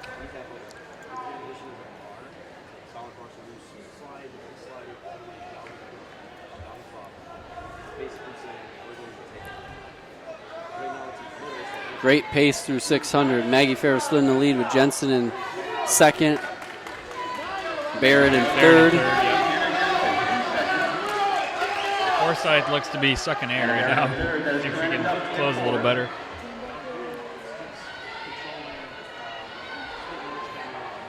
We'll see what they come through the 800 here to see what kind of pace they're on. To me, it looks like the top 4 look pretty comfortable, even though they're running really fast. Bet about 2:30 at 800.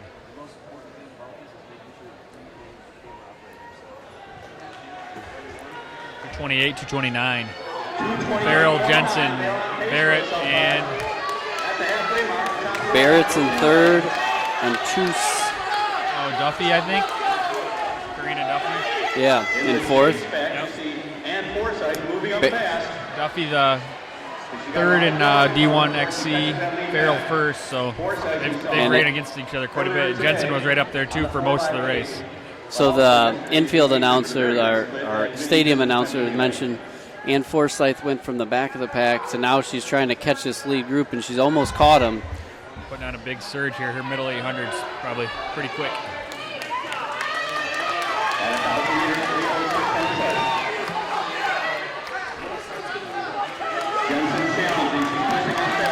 They'll have 400 meters to go when they get to the finish line. Duffy now up to third place. Anna Barrett in fourth. And catching up to the pack is Ann Forsyth now in fifth place.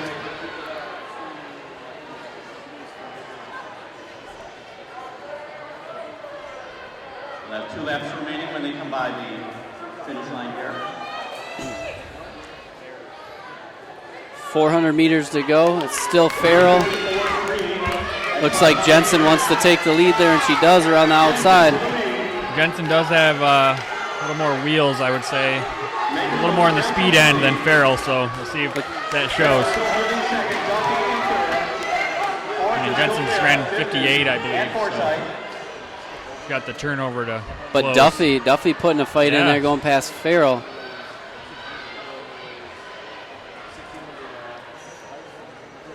time of the year so far. That is Anna Jensen. She ran a 4:53 converted. They're going to need to close with a 35 or 34 to officially get the state record. She's a 35, second last 200 to break the meet record. Duffy is pushing hard. It is Jensen. Both Duffy and Jensen look to be accelerating on the backstretch. Duffy with the lead. Just taking over that last 100. She's got a 4:58 this year. Let's see what she can do here. It's going to be well under 5. See by how much. That record will be close. Coretta Duffy, timing is everything. Ooh, I think she's She's going to get it. Her last lap, 34 seconds. We have a new meet record. New meet record, I think. Yeah. 4:54.75. 4:54.75 officially for Karina Duffy. New meet record. Nice race. Jensen also under 5, 4:58. Anna Jensen also under 5, as is Maggie Farrell. That winning time. Maggie Farrell also under 5, 4:59. 200-meter track. And Forsyth. That makes Karina Duffy the 10th fastest high schooler in Michigan history indoors. Karina Duffy, 10th fastest Michigan high schooler indoors in the mile.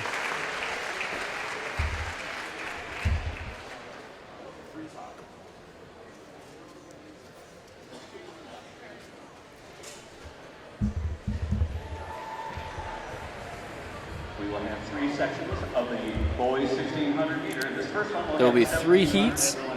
3 heats of the men's 1600 meter run.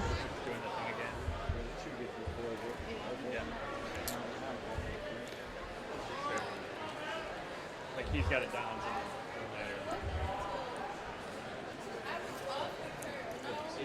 I have to remember to hit this button. Failed several times. Looks like they're ready to start here at the starting line of the men's 1600 meter run. First of 3 heats. Got 17 runners out here. Christian Hubacher, Nicholas Union, Matt Zerfis, George Drelos, Aiden Smith, Nicholas Zaza, Aaron Simont, Aldo Condo Gerard, Reed Parsons, Matt Lieberman, Andrew Horaz, Liam Wallets, Alex Brower, Gannon Foley, and Kevin O'Brien.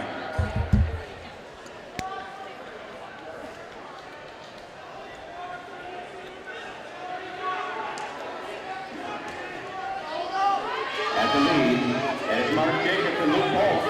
They're the 2 top seeds in the field right now.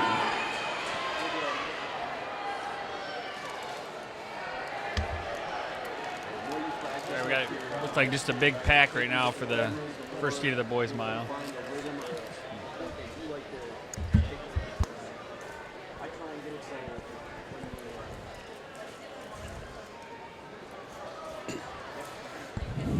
First heat here of the boys mile comes through at about 105 for the first 400. 420 pace for this lead group. We'll see if they can keep that. Seems pretty fast, but with this many guys out there, adrenaline gets the best of you, and you got to get out front to stay out of the mess. 44 total guys registered for the state meet in the 1600. 3 heats. Moving slowest to fastest through the heats. Continuing to lead as they approach 600 meters. Try to get you a name on the leader here. Bib number 219. 219 is Mark Jacobs, running unattached. They'll be coming up on the 800 meter mark here soon. And already Mark Jacobs, who did the leading for the first 650 meters, has moved back to 3rd. So we'll have a new leader when they come to the halfway point. Another guy coming wide around here. Looks like he might be heading towards the lead in the white. Bib number 295 and number 91. So Reed Parsons, and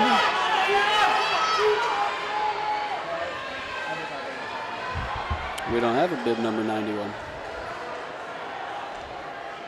But Reed Parsons went to the some of the lead. bibs got changed today, so that might be it.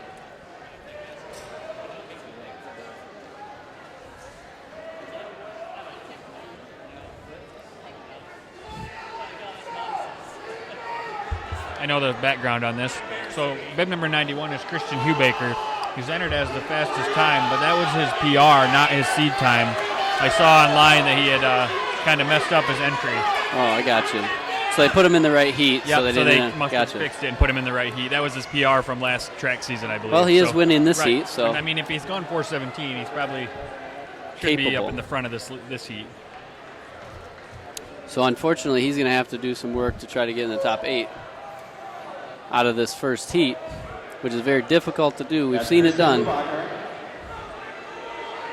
Christian Hubaker out of Ledges Track Club got the lead with 400 meters to go. And Luke Carson's back in the mix.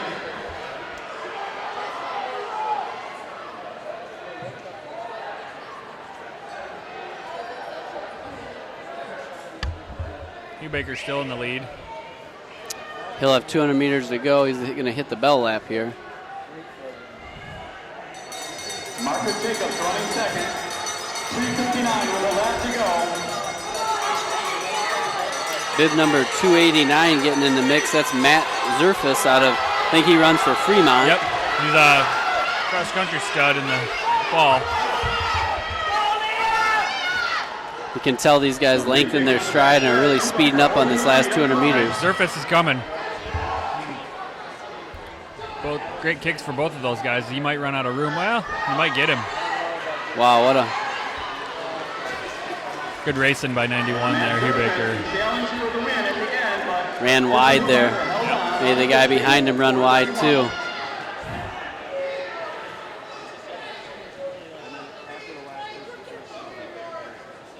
And our final milers are in for the guys, so that'll be the end of the first heat. In the girls' high jump, the bar is now 5.5. And we've got 2 jumpers. Awaiting the start of the second heat of the boys' mile. If you, sorry, BJ, if you are interested in switching over to the field event stream, the girls' high jump is up to 5.5 with just 2 jumpers left. You can find that if you're interested in switching to the field events on mactvnetwork.org/live2.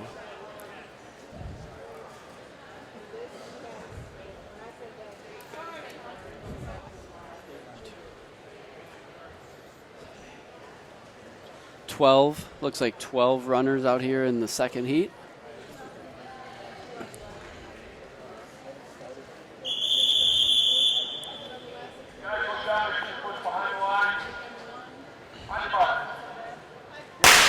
And they're off. Second heat here.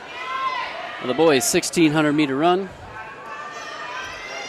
In the field, Jordan Eisengruber, Colin Kane, Ryan Talbot, Aiden Karachner. Got Jordan Eisenberger out of Saginaw Heritage. Garrett Novak, Greg Smith, Matt Bartles, Morgan McGrew, Ben Williams, and Trey Cusuro.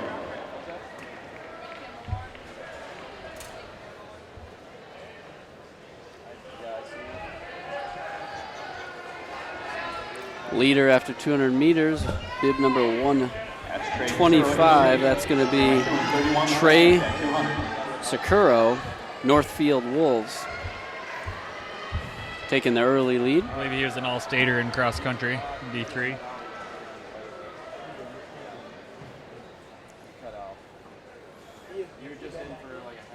As expected, all 13 runners or so are pretty close together here after 400 meters.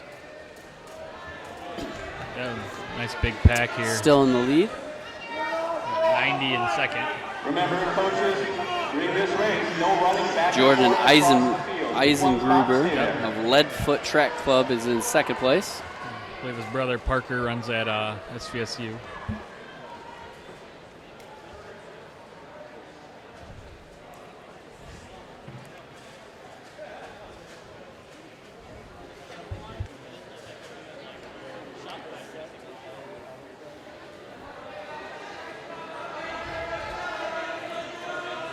Got the same top three, also 294, bib number 294. Abdi Ahmed of West Michigan Harriers is in. He's moved into second. So our top three, same three gentlemen, just a little bit different order. still leading the way is Trey Securo, wearing bib 125. Be at 211 or 212 at halfway. Pretty quick pace. Number 82, Ryan Talbot's gotten himself into the mix there in the top 4. He runs for Jackalopes Track Club. Running in second. Talbot now in third.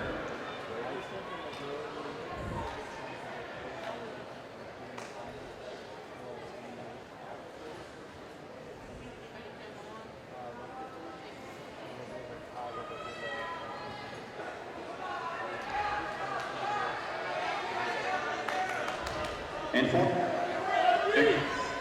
Austin Rennick running in fourth place. Trey Securo continuing to lead. Talbot passing Ahmed into second. Looks like Abdi Ahmed moving up there into Edging third. into the lead. Got a new leader Ryan also, Talbot of Ryan Jack Talbot. Club.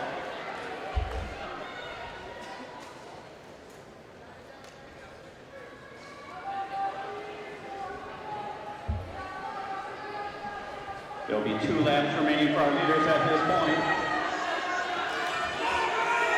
Talbot with 400 to go in the lead. Talbot putting on a good move. A kick from a long way out. Talbot trying to make a break for it here with 300 to go. Talbot of Jackalopes really made a strong move, and he's making it stick, huh? Yeah.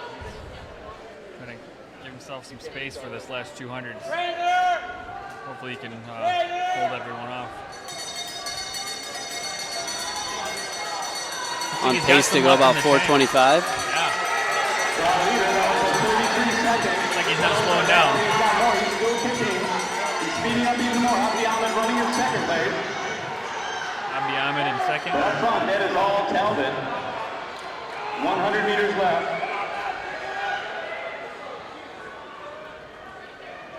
Ryan Talbot looks like he's going to get the win here in about 4:25. I was pretty close on that prediction. 30.5. Good prediction, DJ. A lot of guys in the low 430s here. Good times. That's a PR for Talbot. 4:24.78, the winning time on that. 4:24.78, so he even beat you. Yep. Ahmed with a PR as well. So guys running some season PRs in that heat. Fast heat coming up. We'll announce their names after it starts. Meet record. Officials are asking the runners involved in the last heat of the boys mile to head up here. Some names we got in this race are Luke Wallace of Birmingham Seaholm, Luke Noah, then we've got Ben Jacobs, Micah Mendersma, Landon Melling, Cole Johnson of Rocktown Track Club.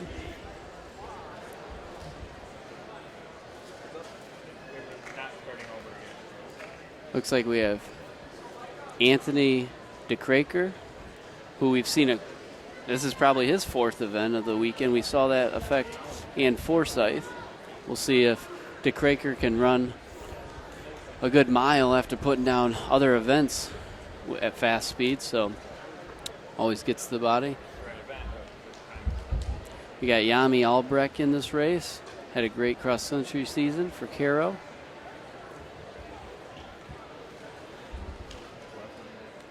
Got Nick Foster of A2.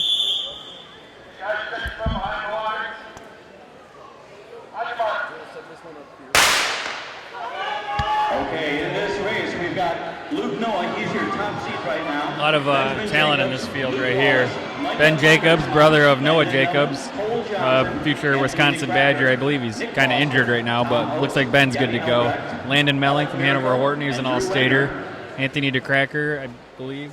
Yep, he's in it. He ran the 4x8 earlier, put on a good leg. We got Yami Albrecht, the D3 cross-country state champ. Definitely got some wheels. Tom Oates also in there.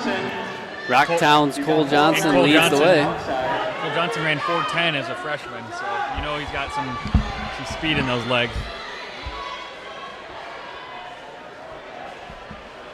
Cole Johnson had a rough end to his cross-country season. He kind of bonked out at the state meet. Injury, I think. Right? Yeah, I'm sure he'll look to make a little comeback here and in the rest of his career. So we got Cole Johnson in the lead. 412 pace. 283. Bib number 283 is Drew Wenger, running unattached in second place. 63.7 at the 400 for Johnson. 63 first quarter. See if that holds. Fast first quarter there.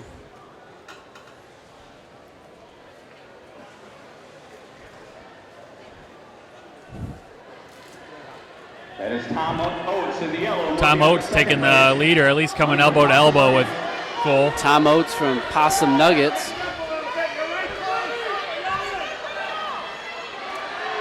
Luke Wallace up there, I think, too, in the maroon. Cole Johnson, who set the pace for the first couple laps, has now slipped into second.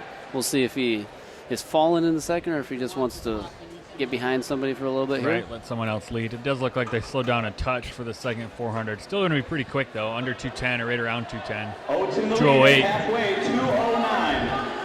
Yami Albrecht looks like he's making a move there as they get to the 800 mark. Yep, Luke Noah in third now in the multicolored singlet.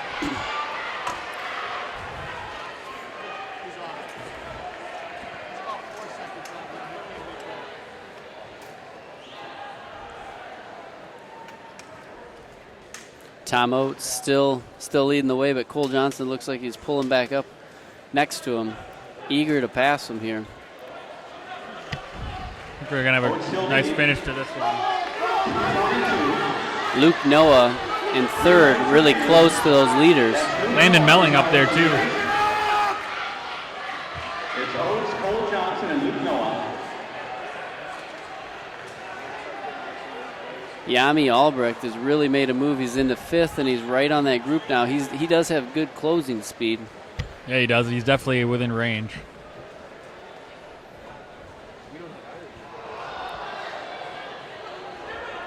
.400 meters to go. Cole Johnson making a move to extend the lead. Cole Johnson really kicking it in here. He's putting on a serious move. Moving right at the same point where Ryan Talbot moved in his race. Yeah. He's giving it the old 300 kick here. Cole Johnson just turned it into another gear. It's his own race now. We'll see if he went a little too early or not. 200 meters to go. Okay. I think he looks strong. The battle for second now between Noah Albrecht. Yami passed on the inside. I don't know how. Inside pass right at the finish line in front of all the officials there. Cole Johnson's got a whole nother gear, though. Jeez, Cole Johnson has got 60 meters on everybody at least. Anthony DeCracker in fourth. 420. Up front, your 2017 champion. Yeah, 417, 418. Yeah. Here comes second, DeCracker, What's I believe. crazy is DeCracker came from the back of the pack. Right. He was in last place in the first 400 meters. And then the A2 guy. At the line, that was Nick And then Yami. Nick Foster, I believe. Cole Johnson, 417.97 for Cole Johnson. There was a lot of change in that race in the last 200 meters. That was exciting. That was a good one. And this is one of those cases.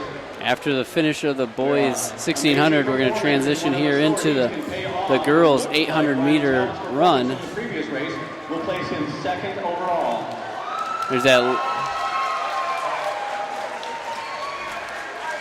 There's at least two We have heats. to wait for the rest of those times to filter down to be sure, but At least two heats of the girls 800. First heat, there'll be 12 runners in the first heat of the women's 800. Yep, 12 runners out there.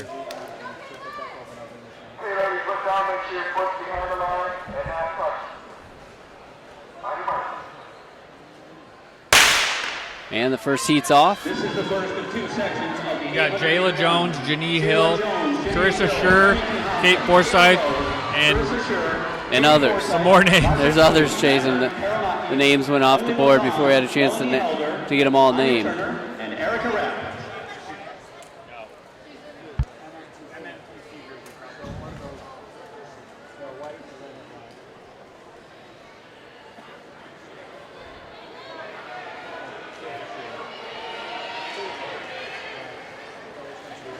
Ooh. 33 out of 200. It's 130 is Remy Hobson. Remington.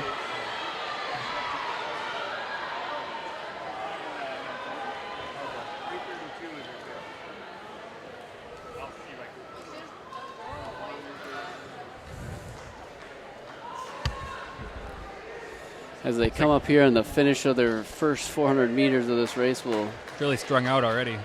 see who we can get you as the leader. Bib number That's Melanie 2, Helder in the lead, 67.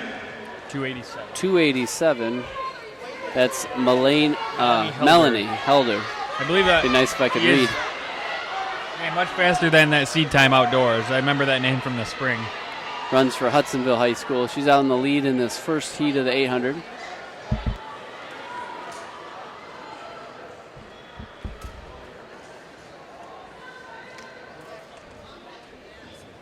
Coming up through the Bell Lab, Melanie Helder still leading this race. Running in second. Caitlin Rose is in second place. And then 449 is in third.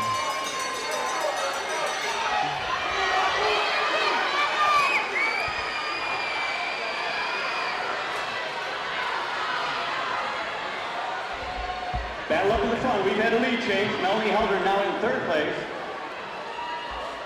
Having some lead changes up there. We've got the Breen runner who we don't have the name for because her bib doesn't match That is Katie the Forsythe. bib that I have here. Katie Forsythe.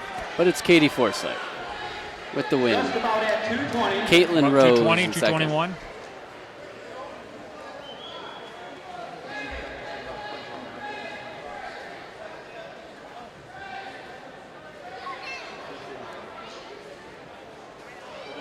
.220.59 for Forsythe. So the winning time, 2:20.59 out of this first heat.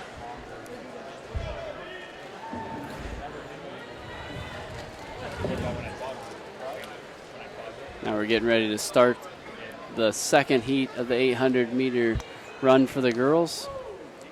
Some of the top seed times here, the runners are Elizabeth Dalrymple Alice and Hill. Megan Worrell, Hannah Palomino, Carly Matella,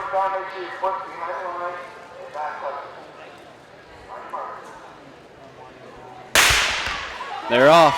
All right, this is the 800 fast heat. Elizabeth Dalrymple, Alice Hill, Megan Worrell, Hannah Palomino, Kylie Martella, Cambria Tiemann, Victoria Heilingenthal. Right away, you see some different strategies. Some girls took off like crazy, and some of them just kind of waited out and don't want to get caught up in all the traffic.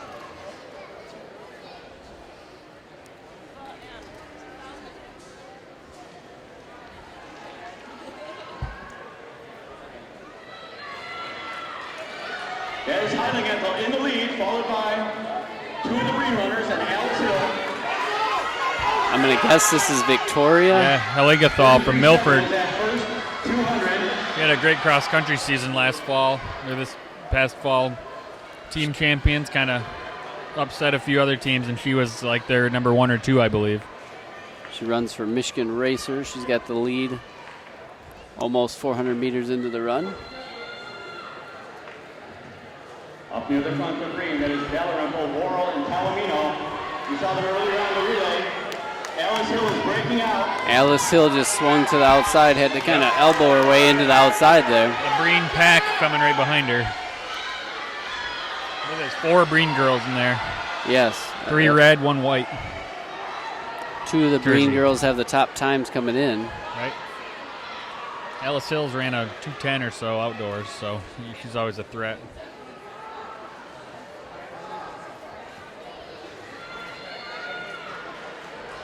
We got one of the Breen girls out in the lead. Yep.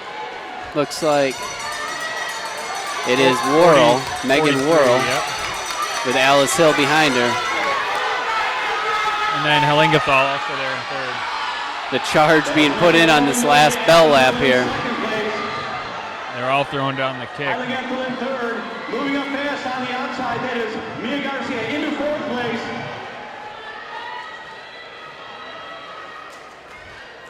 Looks like the Worrell's lead's going to have enough. Yeah.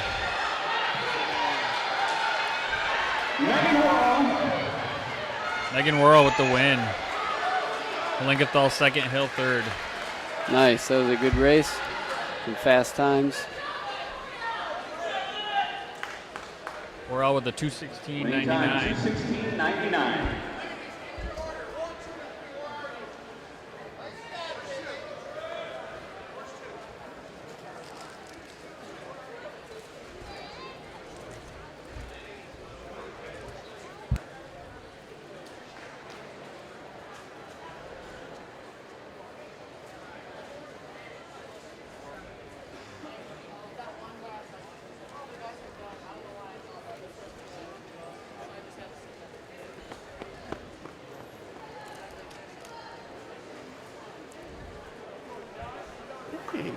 All right.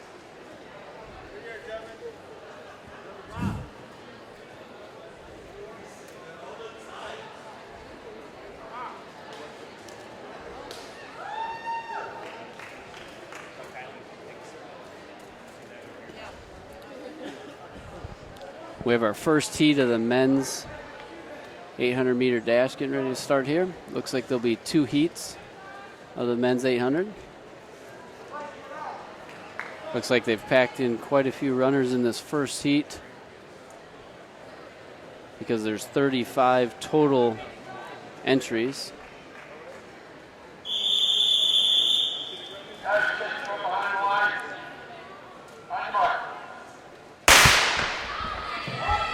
"15 runners in this heat."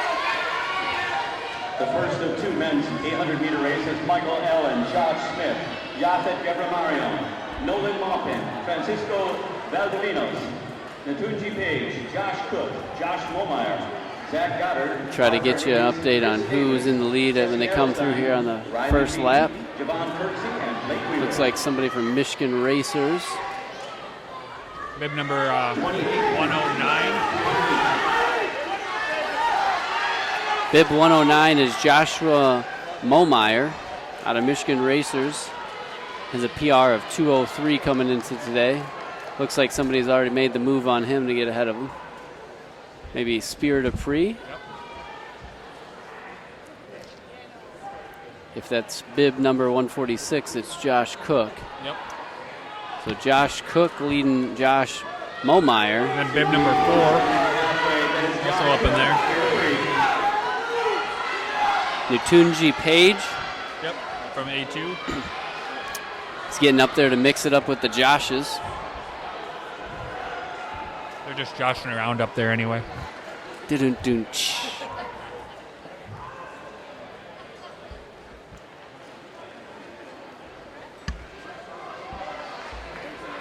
Oh, and Page goes down. Big spill. Never like to see that. The bell lap occurs. Josh Momeyer in second place right now. And Josh Cook is the beneficiary of that. Unfortunate Yeah. event for Page there. Gonna have a battle here for the win. A lot of kicks. Doesn't look like Josh Cook's going to hang on to this lead. Can't tell who's in the lead right now, but 70, 10. 10?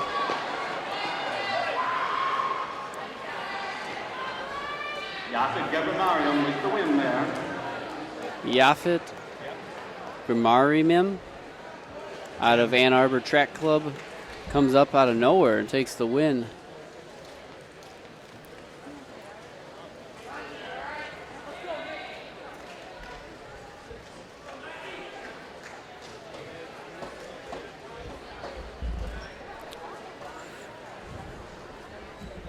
Preparing for the second heat of the men's 800-meter run. We'll see here's Cameron Cooper in the seat.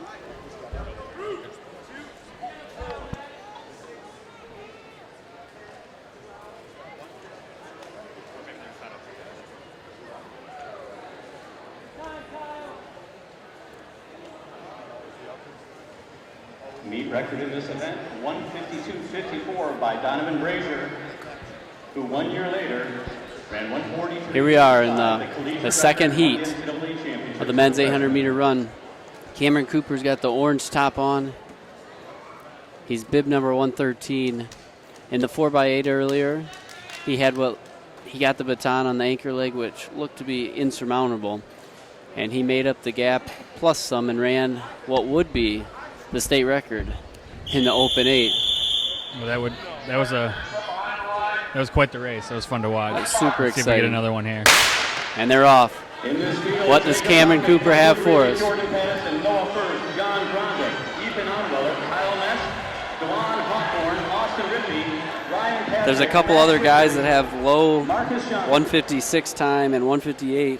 So if Cameron Cooper's going to do this, he's going to have to do it by himself. Right, and he's already alone here. Already got a 5-meter lead on everybody. And the man in the lead right there. He makes it look so easy. His stride's smooth. He's the meet record holder. I'm sorry, the all-time state record. Through in 28. Yeah, not quite as fast as the 4x8, but might be kind of just working on some things here. Maybe working on that closing speed, knowing he can get the win. Yeah, he'll have to kind of slowly pick that pace up. Right. I mean, he's really only still got that same 5-meter lead with that. I mean, that's if he's right. Maybe he's not going after it. Right. Maybe he realizes that he already went 150. Right. He might be a little spent to try to go after that, and he's always got new ballots. But he'll still take a state title, that's for sure. 2:15. Nicholas Hoffman is Making a right run up for on the it. shoelaces, and I hope there's no trip up there. I hope he'd love to have leave here saying he beat Cameron Cooper. Yeah. He's giving it a shot. I have a feeling Cooper's got another gear still. Yeah, Hoffman is the second fastest time here. Here we go, bell lap. Third place is bib 24. Right. It's Max Wittridge from Croswell, Lexington. Future Spring Arbor athlete. Cooper there turns it on, and this thing's over. An amazing last lap. So no record, but a great run. Right, he's going to still run 153, 154. Made it look easy. Nicholas Hoffman in second. A lot of guys under that 202, 203 time. Third place was John Grande.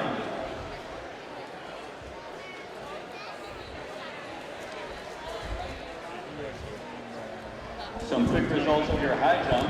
We had a three-way tie for third place at 5'2", Rebecca Ashley, Bridget McHugh, and Emily Westbrook. In second was Isabel Anderson at 5'4", and in first place with a leap of 5'5.5", Suinomi Norin. Tsunomi won.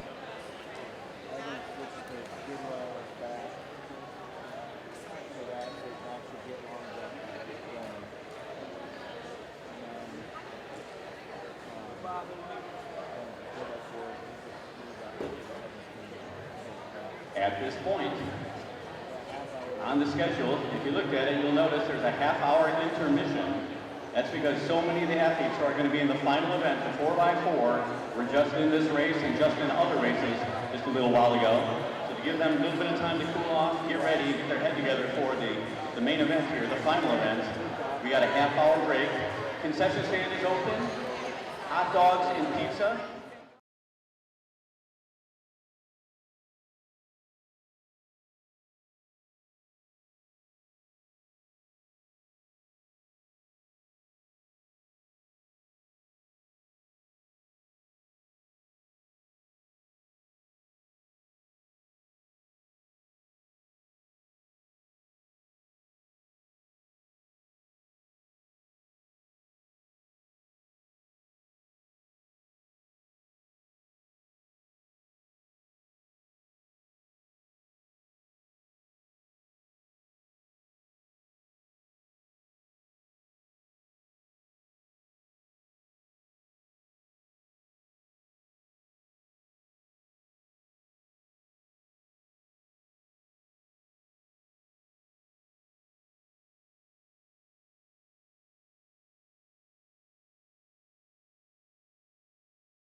Welcome back to the MITS Indoor High School State Championship here at Aquinas College.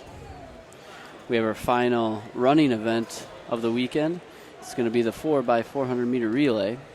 We have 29 women's teams, 29 male teams, and so we'll see how many of those actually run, but either way, quite a few heats of the 4x400 meter relay. Just a reminder, if you want to catch any results from the weekend, they can be found at bit.ly/MITS 2017. So bit.ly/MITS 2017.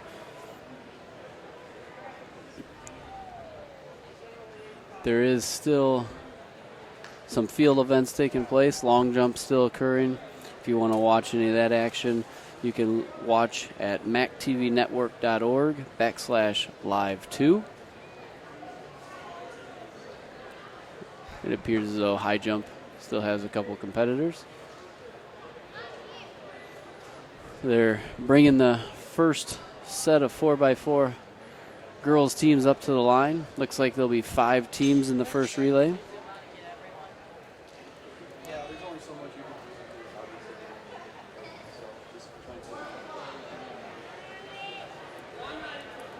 We'll try to get you some team names here in a second. It looks like in this first heat we have an MMTC team. We have Tortoise and Hare. We have a Breen team wearing the white uniform.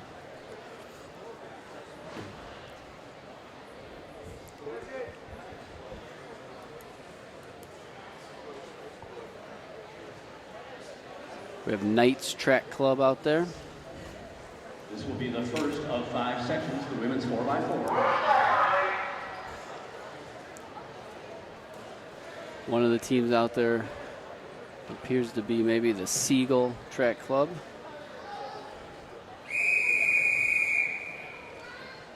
Oh, yeah. First heat, 4x400 meter women's.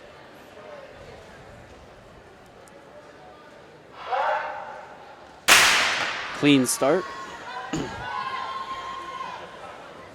In this field, Seagull Track Club, Black Pack, Knights Track Club, MMTC, and Breen Track Club.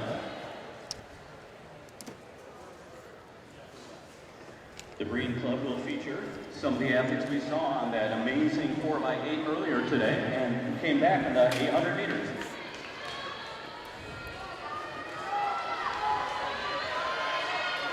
We have Breen White and Knights Track Club out front. That's Breen in the Followed lead. by MMTC.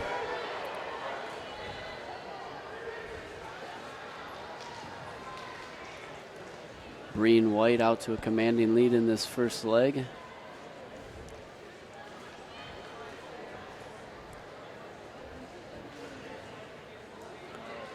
First leg's going to run about 102. Solid first leg. Breen White out in the lead. Knights Track Club in second. Elizabeth Dalrymple, Emily Ferguson, Mallory Ferguson, and Maddie Drennan.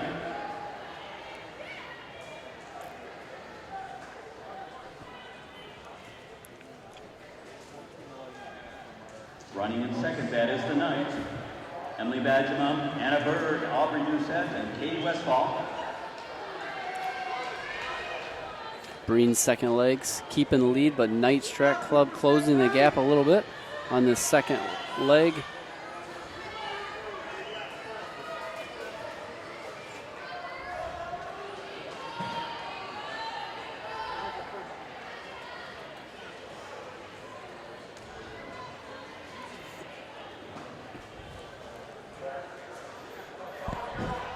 Breen coming around with the lead, handed off to their third runner. Looks like the second runner split about a 104. That was a 64.5. Looks like she's handing off to a sister. I think that was Emily Ferguson. Handing off to Looks like Mallory Ferguson. Emily Ferguson handed off to Mallory Ferguson. Running third right now. Their PR time, or their qualifying time coming into today, was 4:31. They're definitely on pace to beat 4:31 by quite a bit. They have a large lead. They're going to have to chase time all out there by themselves.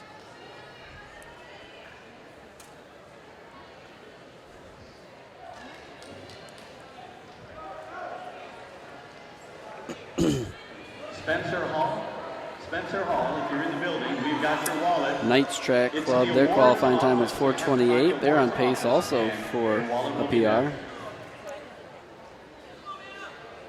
Looks like Aubrey Dossett out there for Knights Track Club on the third leg. Should be handing off to Katie Westfall.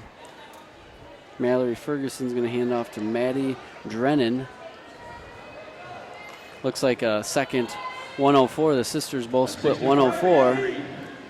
We'll see how Maddie Drennan can go here.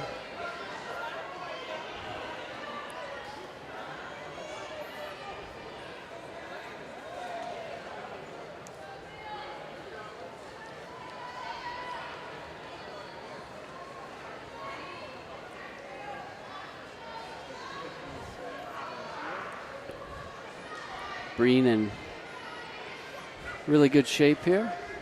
Control of this race. It's not really a question whether they're going to win this race, but the Knights Track Club running a solid second place time here. Breen trying to set a good time for other people to have to beat, put the pressure on the later heats. See if they can move up the ranks, get close to that all-state time. There's going to be some real fast times we're going to see as the heats progress. And she goes about 4, that team, the Breen, 4:17. 4:16 unofficially for Breen. Unofficially 4:16 The Knights finishing in second. for the Breen team. Battling at the finish here. Actually, that is a black That beats their qualifying time by about 15 seconds. It's a extremely good time out of the slow heat. In the second heat, we have Breen Track Club's 18, Waza, Jackson Heat, Ithaca, Ann Arbor Youth Track Club's B team, and the Michigan All-Stars.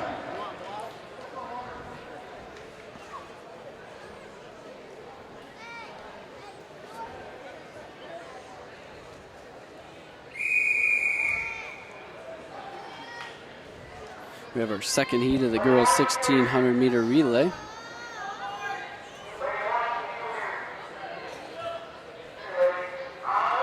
We've got Breen, Waza Track Club. We've got Ithaca. We've got Ann Arbor Youth.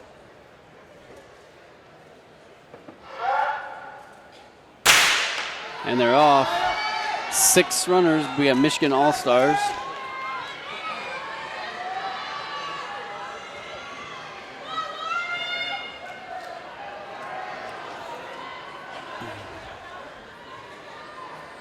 See who looks like Michigan All-Stars is out to an early lead. They'll be in the outside lane.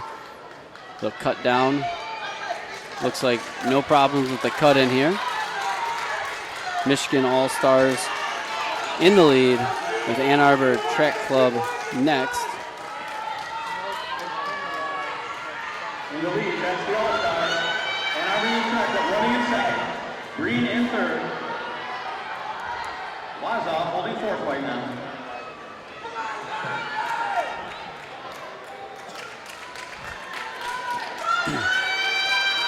So we got our first leg of this relay almost wrapping up. They're going to run right around 101, about 1 second faster than the last heat.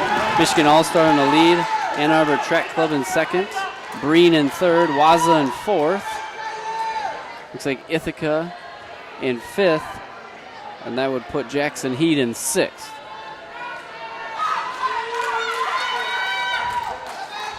Michigan All-Stars opening runner ran about 101. That was Lauren Hunt. She handed off to Taylor Lucas.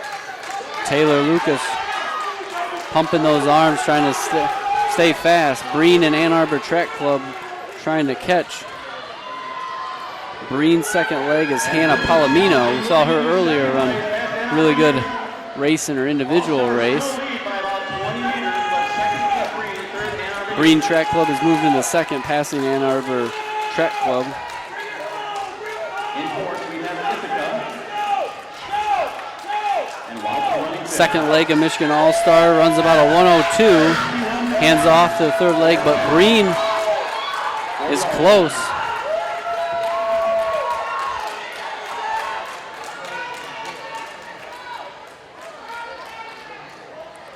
Looks like a two-team race here as we start to get farther along in this 4x400 meter relay.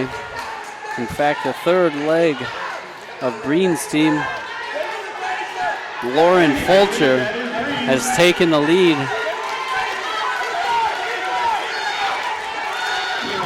LaDeja Thomas trying to stay with. She looks like she's tightening up a little bit on this second lap for her. Lauren Fulcher looks fast. She took the lead, went out real fast her first 300. She's starting to maybe slow it down just a little bit, getting a little tight as you can see as she's running on that far curve. But luckily she only has 60 meters to go. She definitely looks like she's feeling it. Now Ann Arbor Youth Track Club looks the freshest out of them all. Breen takes off with the lead, but Ann Arbor Youth Track Club is into second. Michigan All-Stars in third. Three-team race as we head into the last quarter. Michigan All-Star makes a huge move. I hope she remembers she's running a 400 here, because she went out like she's running a 200.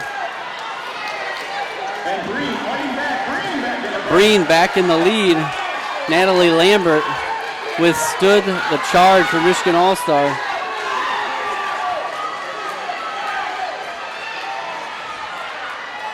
Natalie Lambert fought off the surge by the Michigan All-Star runner and is going to win this heat for Breen. And now it looks like Ann Arbor Youth Track Club is back in the second. Their anchor leg, Alexa Easter, putting on a nice little finish here. But Breen will finish with a 4:09. And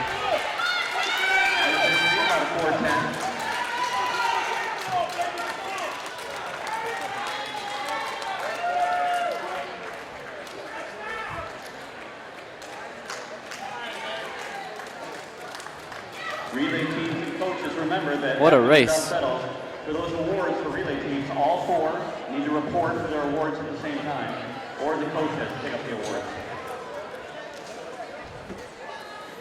As we get moving into the third heat of the 4x400 meter relay for the women.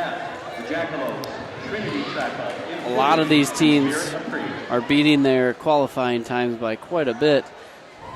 People running with good competition, plus maybe shifting some different runners into their lineup.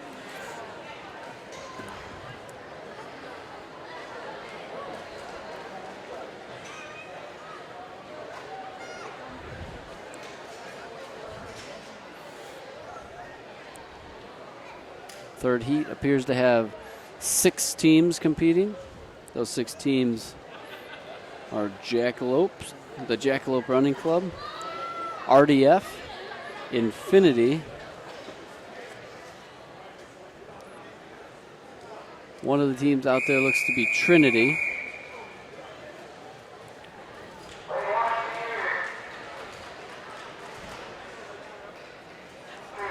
we have All About Speed, RDF, Jackalope, Trinity Track Club, Infinity Track Club, and Spirit of Pre. Those will be the 6 teams competing. All About Speed looks like they're starting in lane 3.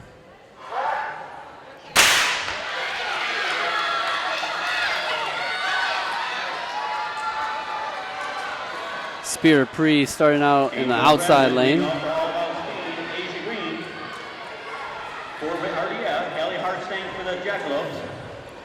Always an interesting moment when they get to the cut-in, as these girls look like there's a lot of them bunched up together.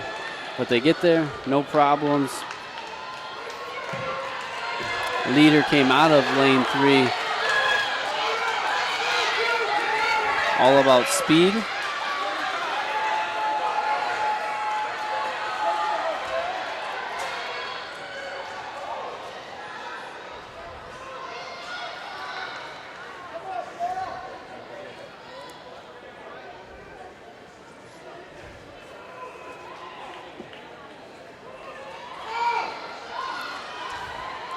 first leg of this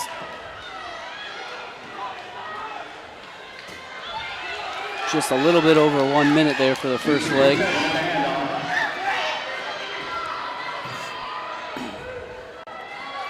Chasing in second place is Infinity.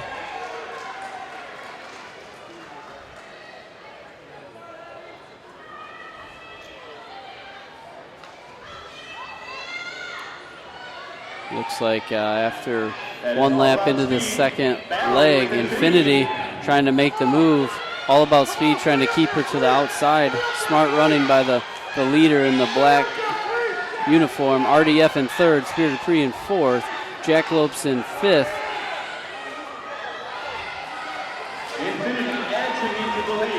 Trinity Track Club in sixth place. Infinity was finally able to make the move there to get in the lead.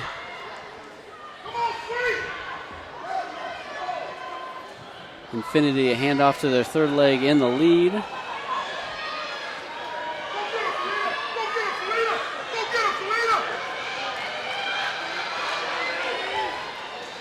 And All About Speed back in the lead now. This is a great back and forth battle between Infinity and All About Speed.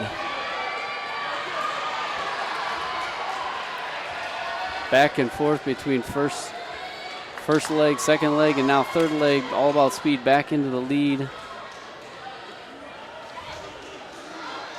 Their third runner is Allison Sweet. Infinity's third runner, Devin Krasner.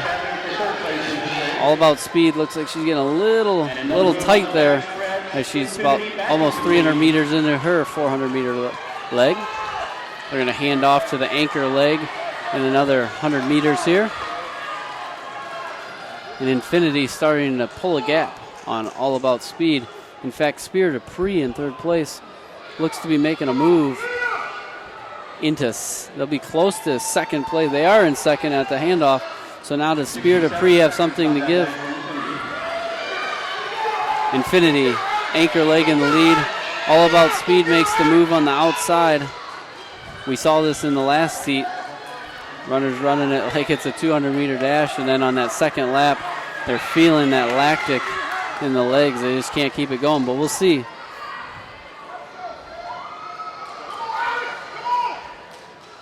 If you've lost your car keys, Infinity with 1 lap to go. All About Speed chasing her down. Spirit Dupree probably going to settle here in third, and RDF in fourth. Jackalopes in fifth. Trinity Track Club in sixth. About a 15-meter lead for Infinity. And here we come to the finish. She's running wide, trying to make it tough on All About Speed, and she's going to get it. 4:19. So that heat will not be fast enough to beat the heat before it. So our previous heat was super fast with a 4:10 and a 4:14. This heat, the winning time was unofficially 4:19 and then a 4:20.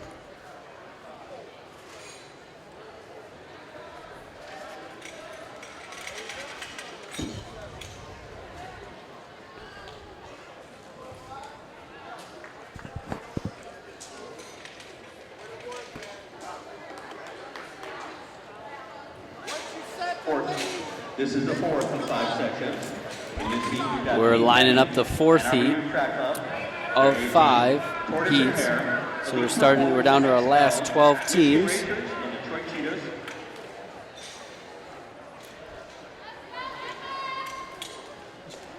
The meet record in this event, 350.40 by Motor City. That was 2 years ago. The all-time state record, 2016, Oak Park, 340.69.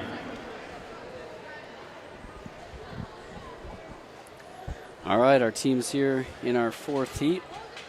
We have Pink Penny, Ann Arbor Youth Track Club, Detroit Cheetah, Tortoise and Hare, and the Michigan Racers. And it also looks like we have the Elite Performance in lane 4.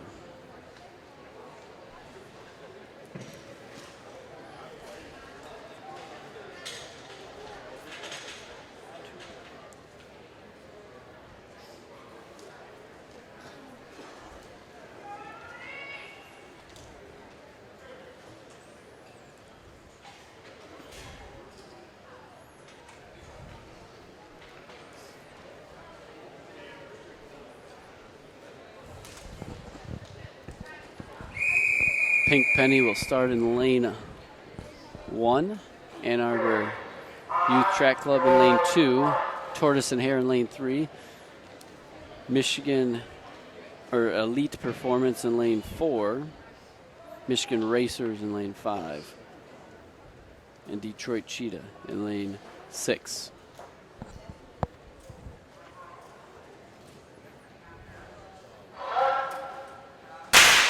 Got a clean start here in the 4x400 meter relay. 4th of 5 heats.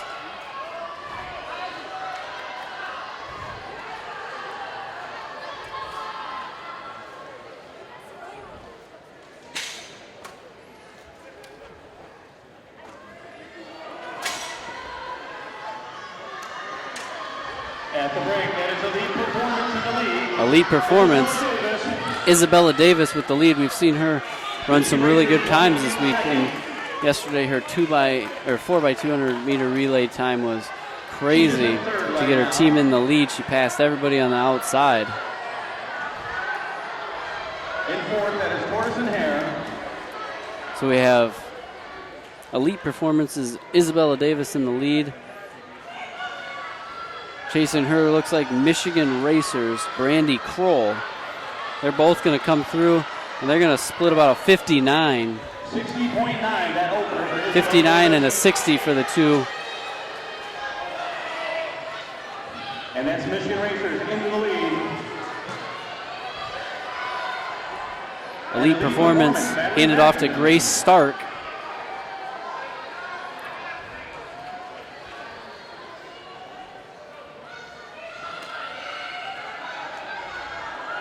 I think we have I don't know if this is the same order, but either way, Elite Performance in the lead, Michigan Racer in 2nd, Tortoise and Hare in 3rd. We've got Sophia Colvin in the lead for Elite Performance.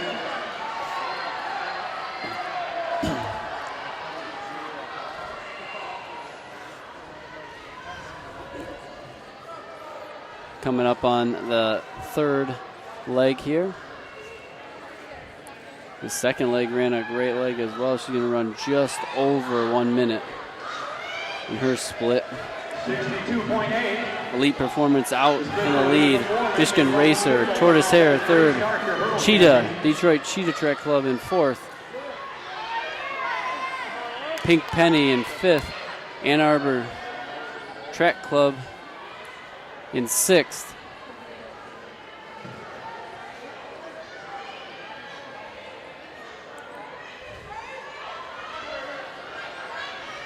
Quite a large lead for the Elite Performance here. Racers holding 2nd, Tortoise and Hare in 3rd right now, Cheetah's in 4th. Michigan Racer trying to stay in 2nd, but there's 2 runners right behind them. The Ann Arbor Youth Track Club running in 6th. And Forsyth in 6th place for Ann Arbor Youth Track Club, making up some good ground here.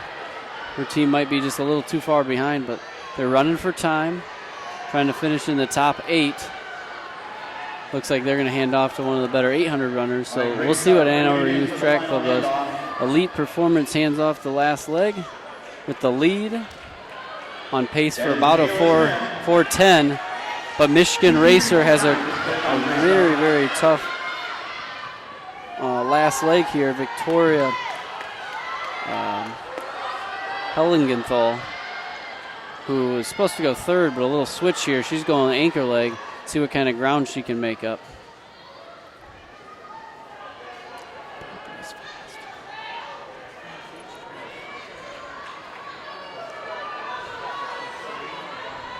Elite Performance has one more lap to hold this lead. Tortoise and Hare, Michigan Racer, 2nd and 3rd. They're tight around that curve. Tortoise and Hare in 2nd now and moving up the wall. Looks like the leader cannot hang on. Elite Performance will not get this win. It's going to come down to the finish between Tortoise and Hare and Michigan Racer coming off the edge here. Michigan Racer swings wide. This is neck and neck. Woo, what a finish between Tortoise and Hare and Michigan Racer. 1st and 2nd side by side. I'm going to have to wait to see the official results on that one. My angle here doesn't give me the winner, but it looked like Tortoise and Hare got it.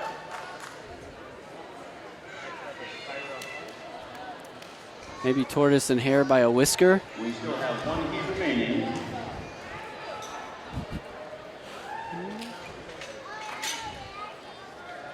Still haven't seen on the board the decision there on heat 4. See what kind of time they put down before we get ready for this final heat at the 4x4. In this 50 intensity, Track Life University, maximum As we output, wait for the Motor City, official results of that Motor 4th City heat, B, we're lining up the and People's 5th heat. Choice. And we've got some fast teams in this 5th heat. We have Motor City Track Club A and Motor City Track Club B. They're the first and second fastest times. And then we have Maximum Output, People's Choice, Track Life University, and Intensity. I guess 4:11:11 from Elite. 4:11:11. That can't be right. 1/100th ahead of the Michigan Racers.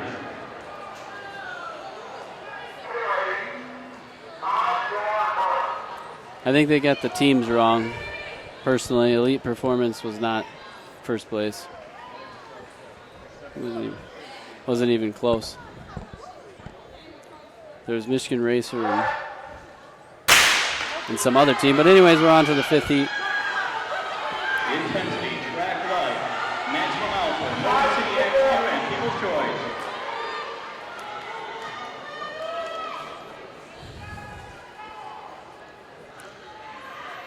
Top 2 seed times here for these teams is Motor City.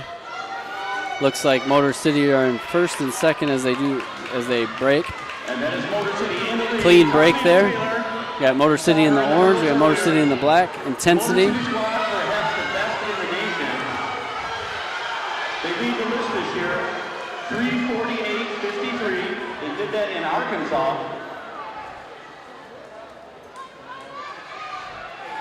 Their all-time state record indoors, 200-meter track, 3:40. That's 55 seconds per person. Motor City hands off roughly a 57. Motor City, Intensity. Then it looks like Maximum Output in 4th. People's Choice in 5th. And in 6th, Track Life University. Running second right now, that is Motor City's B team. Intensity running in 3rd.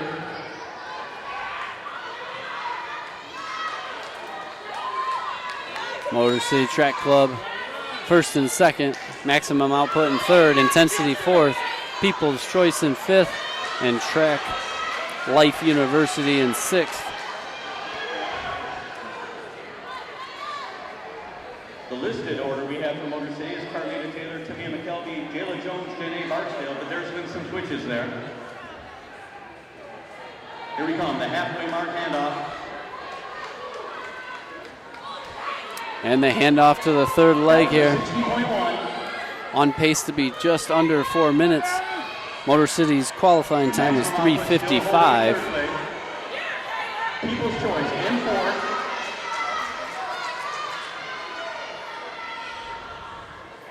Unfortunately for our 5th and 6th place teams coming in, they're quite a bit off of the top 4. Those top 4 are all 4:02 or faster. Motor City's got the lead. I tell you what, that chase group has made up some ground on the leading team. Well, it'll be interesting as we get to the anchor leg here. Looks like Motor City will have an anchor of Janae Birksdale, who we've seen win the 60-meter dash. So let's see how she translates to the 400. She's going to get the lead. She's going to have the lead, get the baton. 2:57, so looks like they're going to be under 4 minutes for their 4x4. Just a matter of how much. Maximum Output in 2nd, Motor City in 3rd, People's Choice in 4th, Intensity in 5th, and in 6th, Track Life University. Janae Birksdale, the winner of the 60. We'll see how it translates into the 400, but she's looking smooth.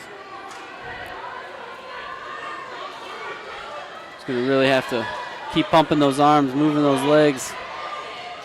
For Motor City's B team, that is Drew Coleman on anchor.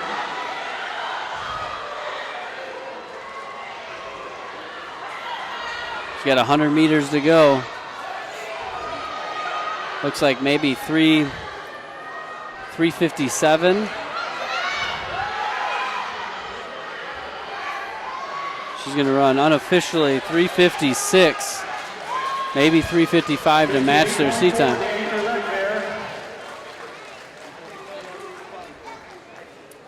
Motor City Track Club with the win and the state championship there. Mid 3:55s there, or 3:50s.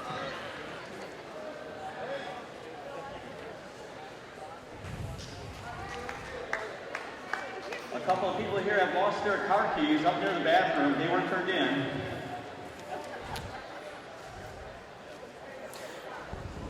All right, we're ready to transition from the women's 4x400 meter relay to the men's.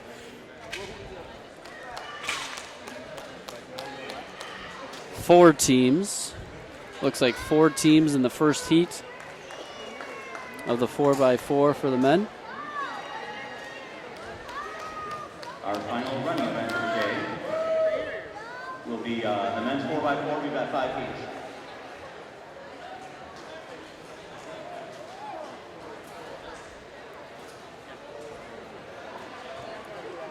In this first heat, Trinity Track Club, the Raiders, Spirit of Cree, and Knights. We have 4 teams in this first heat. It's the Raiders, it's the Spirit of Pre, Trinity, and Knights.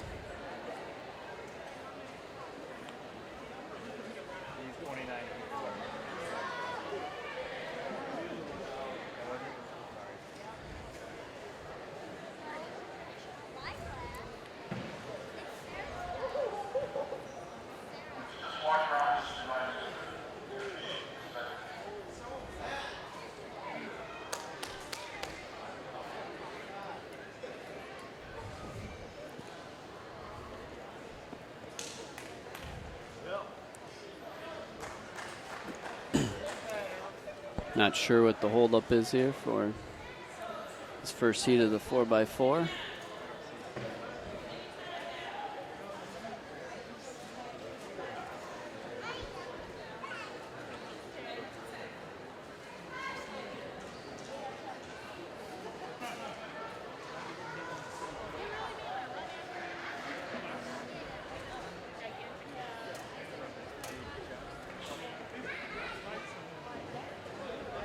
We're taking a momentary pause as we sort out an issue with the automatic timing system. We need accurate times for every heat in order to figure out the final standings of this event.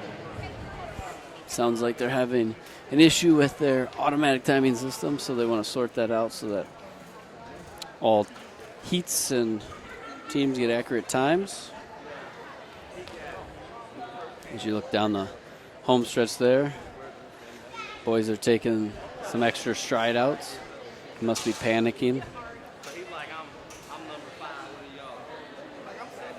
Oh no, we have extra time in between. We got to get something in here. I need to hit my weekly mileage. I'm just kidding. Keeping those muscles warm. It's quite the shock when you go from doing nothing to sprinting 400 meters. So.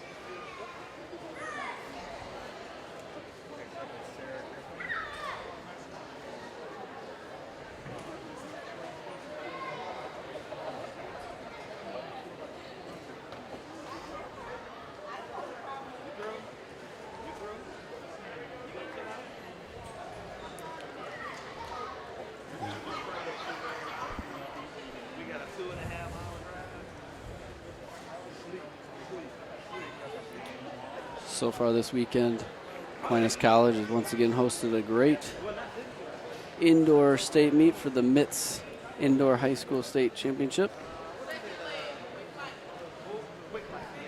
MacTVNetwork.org has done a great job of televising.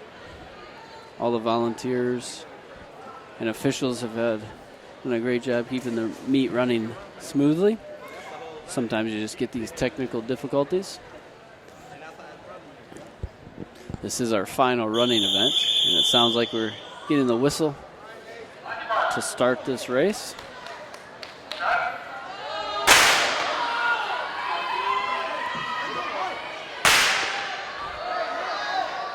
And we are going to stop this race. Little 100-meter stride out to get the legs loose.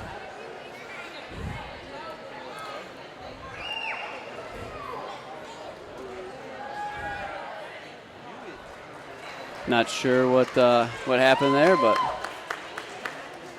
guys were off to a great start, and now they'll have to do it again.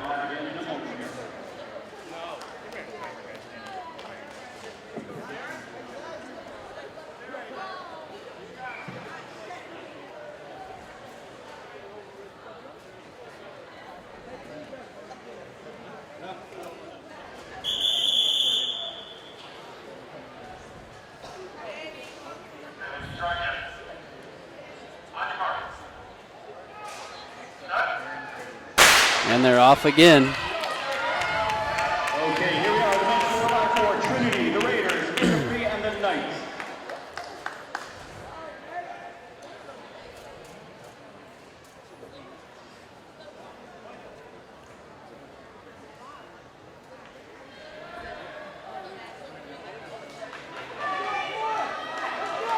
At the break, it's the Knights. Spirit Free running in second. Knights Track Club out in the lead after the first 200 meters.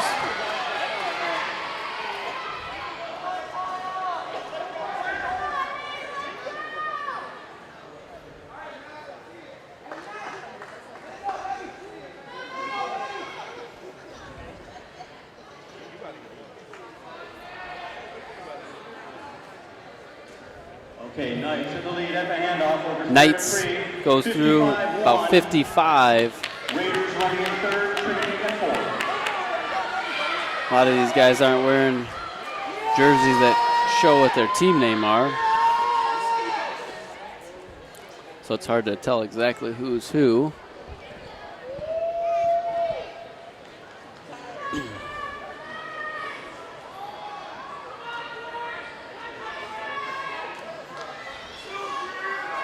Knights still in the lead.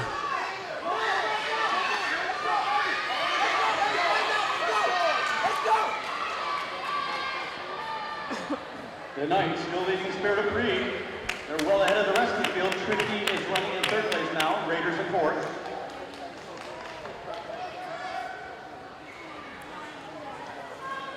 Getting ready to hand off here. Midway handoff here. They're just about even. Knights a little bit ahead, 56-4 on that leg.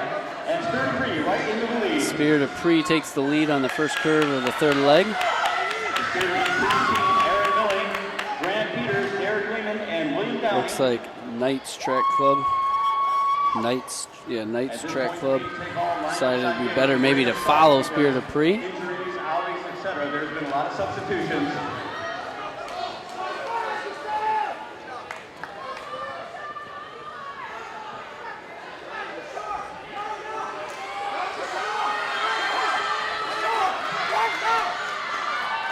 Spirit of Pre has pulled maybe a 15-20 meter lead on Knights Track Club.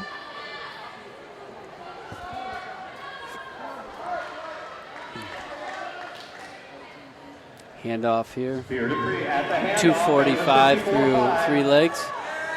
We'll see what happens here in this last leg. The Spirit of Pre runner looks pretty quick off the handoff. Third and fourth place, tight.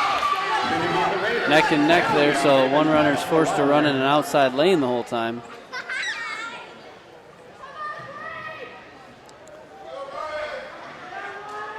Spirit of Pre seems to be in control of this race with 200 meters to go.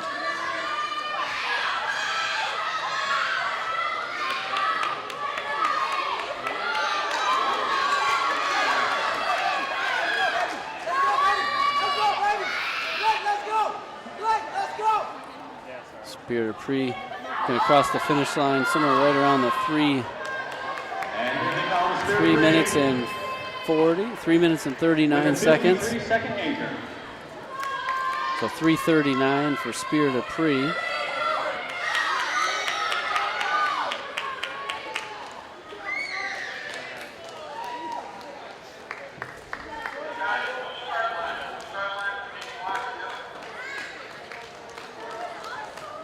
Okay, heat 2 of 5, Traverse City Snow Dogs. A2 track club, elite performance. There are Tortoise and 5 Hare, the Woods, heats. and the Jackalopes.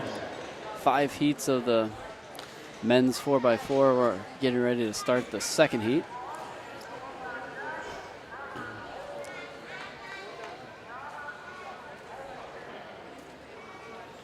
There's the Detroit Cheetah Trek Club, Traverse City Snow Dogs, A2 Jackalopes, and Elite Performance.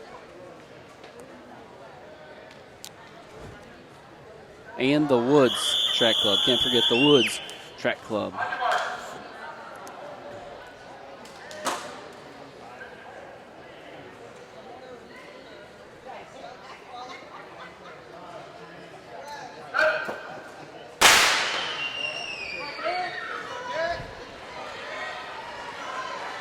We got Jackalopes out there in the lane 6. Lane 1, you have Traverse City Snow Dogs. We'll see what happens at the cut in between with 4 teams in between those guys. It looks like the Snow Dogs might have an advantage being on the inside, but Jackalopes coming down on the break, and they'll get the lead. Very quick first 200 there. Running in second. Elite performance. No correction, elite performance in third right now. Jackalopes followed by Snow Dogs. Looks like we have a new A2. A2 trying to make the move. This is going to be an interesting handoff. We got 3 or 4 right together. This is always where you want to be careful. Hold your line. Get out of the way. Jackalopes, A2, Snow Dogs. Not sure the team in 4th. The team in 4th, maybe the Cheetah, Detroit Cheetahs.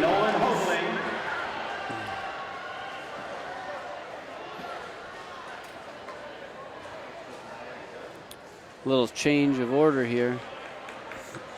Tortoise and Hare in second, A2 in third, and fourth. That is the Snow Dogs. Jackalopes. Performance in fifth, followed by the Cheetahs, Woods. A2, Snow Dogs, Elite Performance, and the Woods.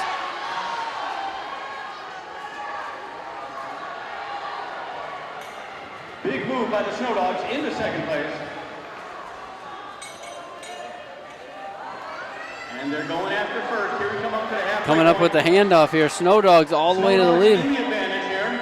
Take the inside lane. 150 at the halfway mark.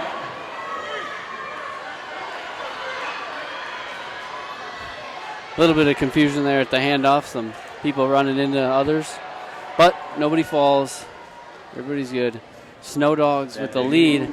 Jackalopes chasing them. A2 in third. Woods in fourth. Dylan Deck running this leg for the Jackalope. Snow Dogs, their leader. Another one of those runners that look big and strong, powering through this 400. The Woods have a guy coming up as their anchor. Looks like a middle linebacker. Maybe is.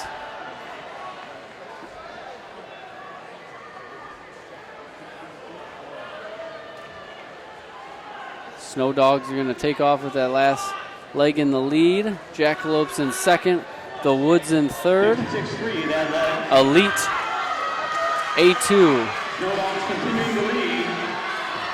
Anchoring for the Jackalopes, that's Connor Wolfslager. And for the Woods, moving up fast, that is Josh Smith.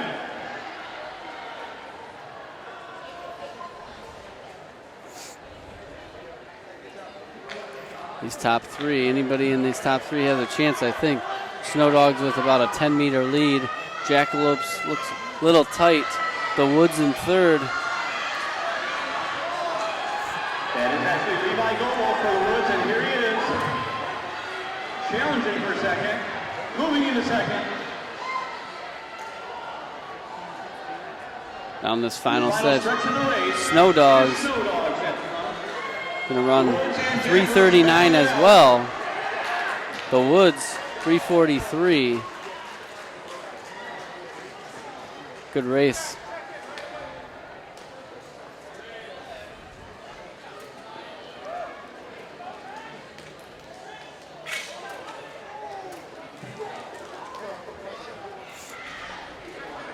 $3:39.59 for the Snow Dogs officially. A2 track club, Blue Water Elite, Tempo, Mount Pleasant, and Intensity. Getting ready to start the third heat.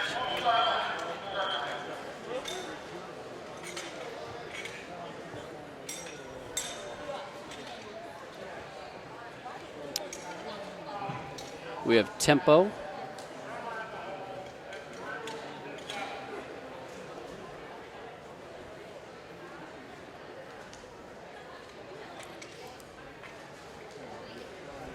In this race, we have Douglas Running Club. We have another A2 track club. We have Tempo. We have Mount Pleasant. Somewhere in here, we have Blue Water Elite Track Club, and we have Intensity.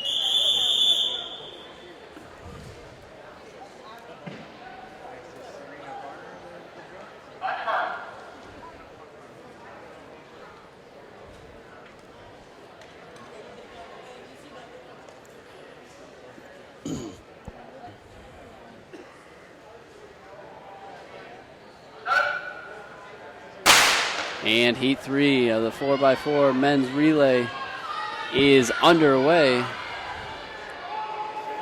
Again, Tempo, Mount Pleasant, Blue Water Elite, Intensity, A2, and Douglas Running Club.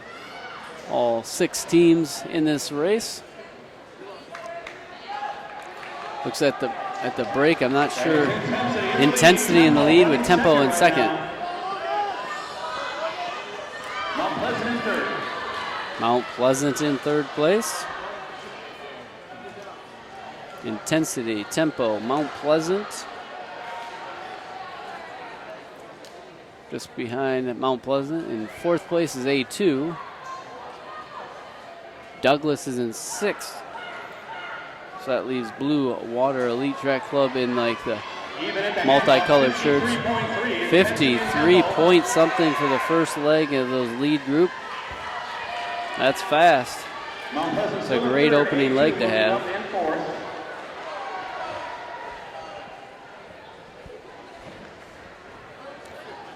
Intensity getting some work done here early. Tempo is not about to let them go though.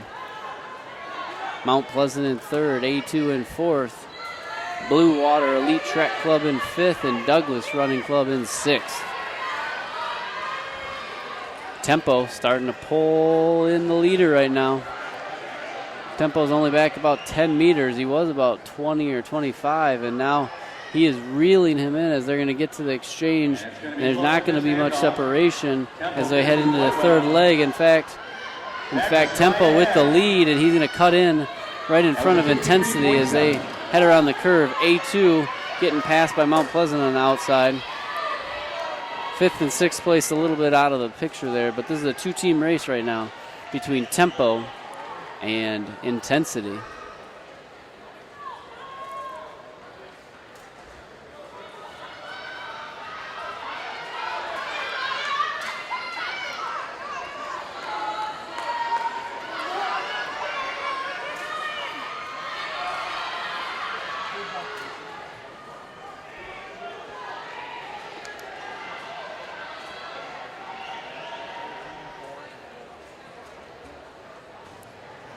We'll see how this ends here. Tempo will hand off in the lead. Tempo with about a 3-meter lead, so not much at all. We'll see what happens here. Can he run 400 meters with the lead and keep it? Looks like our runner from Tempo here is extending the lead a little bit. As he's 200 meters in, they're on pace for about a 3, maybe 3:30. A little faster. That would be really fast, though. Tempo has a time of 3:39, so maybe I'm a little off on my prediction here.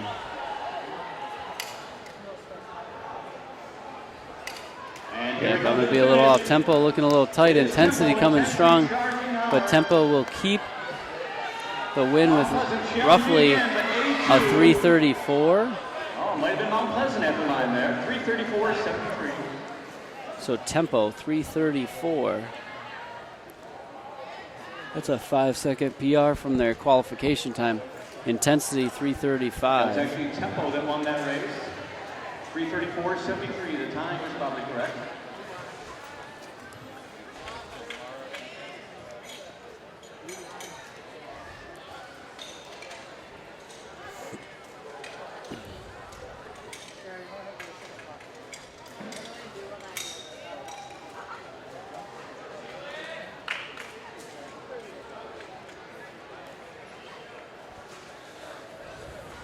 Section 4 of 5. Getting ready for the start of the fourth heat of the men's 4x400 meter relay. Fourth heat of 5, so we're getting down to these final 12 teams. In this heat, we have Michigan Racers, Breen Track Club, Zeeland East, Quick Lightning, Dearborn, and Siegel.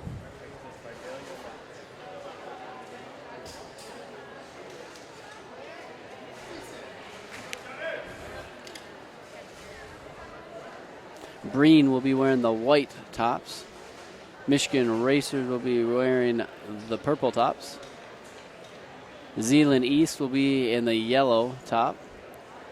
Dearborn, currently in lane 2 in black with red lettering. Lane 1 will be Siegel. And Quick Lightning should have the gray uniform. Yep, all gray for Quick Lightning. Love that name.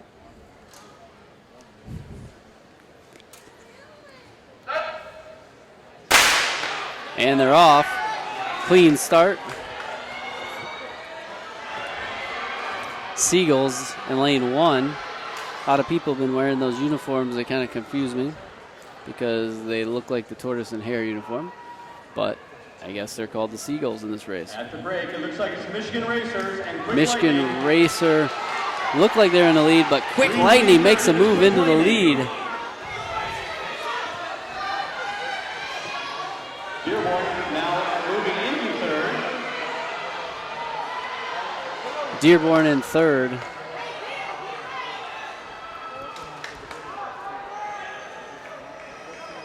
And Zeeland East passing a number of people here.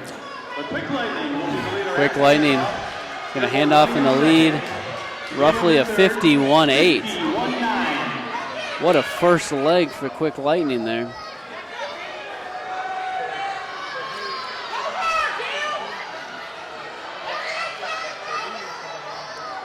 Quick Lightning still with a pretty big lead out there. Followed by Breen, then Dearborn. Zeeland. Michigan Racers swinging wide. Swinging wide to make a pass. Seagulls in 6th. Quick Lightning trying to stay ahead of Breen. These guys are moving. They look very smooth. Breen looks really smooth. Going to make a move on the outside on the curve. He's feeling good. We got some action at the front. Breen now in the lead over Quick Lightning. We're going to hand off with Breen in the lead in the third leg. Rough handoff there, but they get it. Quick Lightning in 2nd. Michigan Racer in 3rd. Dearborn in 4th. Zeeland East in 5th. Siegel in 6th. Quick Lightning pulls up on the outside, makes a quick pass and cuts in. Looked like there might have been an issue with getting tripped up, but Quick Lightning back in the lead. He got 1 lap to go here to get it to the anchor. Breen's got to stay close, give their guy a chance. Now they're on their the lineup, Deshaun Wafer, Tyree Jackson, Dylan Brown, and Junior Fields. Breen back in the lead. Quick Lightning looks like he's tightening up a little bit while Breen is accelerating. And Zach Scheck.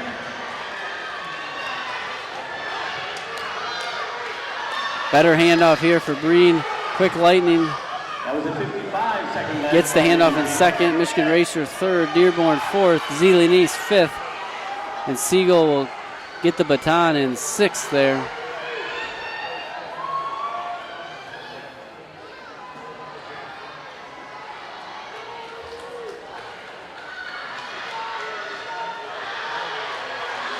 He's got a great race shaping up here. Green's got the inside. Quick Lightning's going to have to make a move on the outside. And moving on well, that is Michigan Racers in purple. We've got 100 meters to go. Quick Lightning maybe trying to sit until the end of the curve. See if he's got anything left for the straightaway. Green looks like he's going to... Green just barely. Breen, then Quick Lightning. 3:33.6 and 3:33.8. Final heat, stepping onto the track, we have the Jackalopes, Maximum Output, Motor City. Maximum Output's B team, Motor City's B team.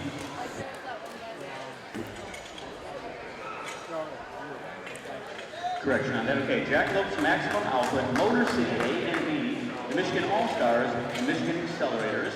Me record, it's the oldest one in the books. Detroit Central, 320.80, 1982. Runners are on the track preparing to run the last race of the MITS MITS High School State Championship weekend. The 4x4 for the guys here, fifth heat. The fastest time in the state this year on a 300. The times left in the teams left to run in this heat: Jackalopes, Maximum Output, Michigan Accelerator, Motor City Track Club, Michigan All-Stars, and then Motor City again. If Motor City wins this, it'll be their third straight win in the event. Motor City A finishes their anchor leg with Cameron Cooper.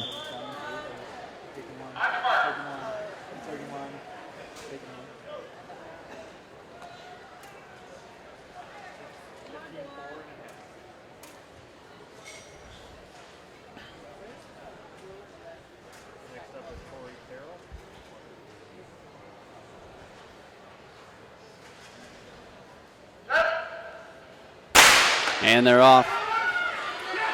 Jackalopes in lane one. Maximum Output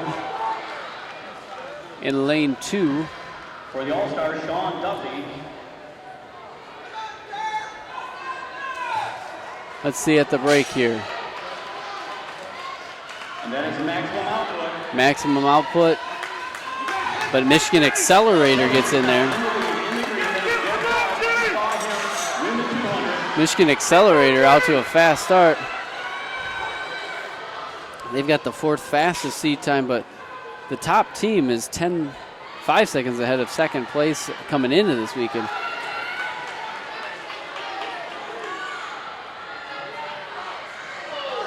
Accelerator with the lead. Maximum Output gets passed right at the handoff there. So Motor City A in second place. Maximum Output in third. But he's making a move on the outside. We've got quite a bit of jostling back and forth between second and third. They're catching up to Michigan Accelerator. Looks like Michigan Accelerator is going to get passed by both Maximum Output and Motor City. Then you have Motor City in fourth, Jackalopes in fifth, and Michigan All-Stars in sixth.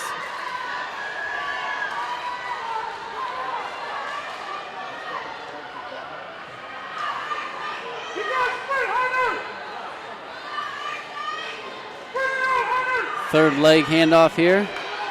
Maximum Output's going to hand off in the lead. Motor City in second.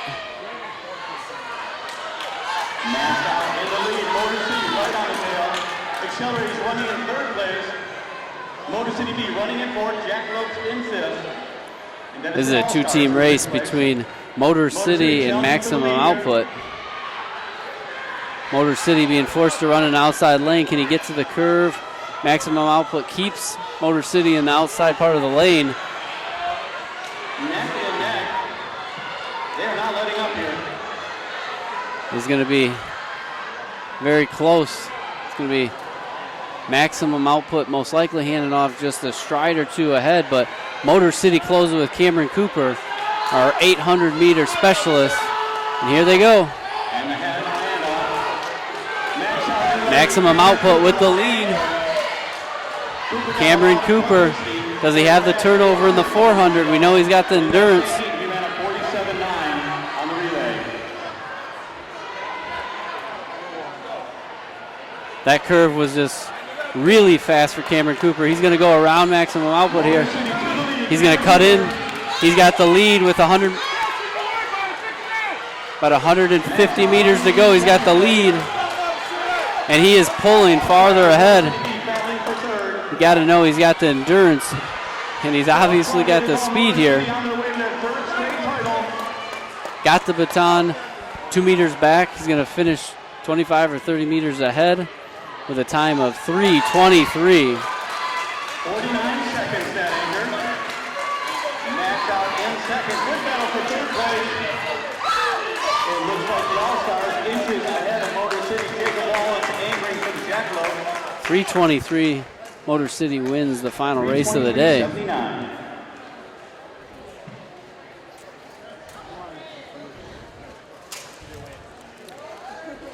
That's going to conclude our activities here on the track side of things. It's going to conclude everything. If you want to watch the girls long jump and boys high jump, which are still going on the track and field stream, that is at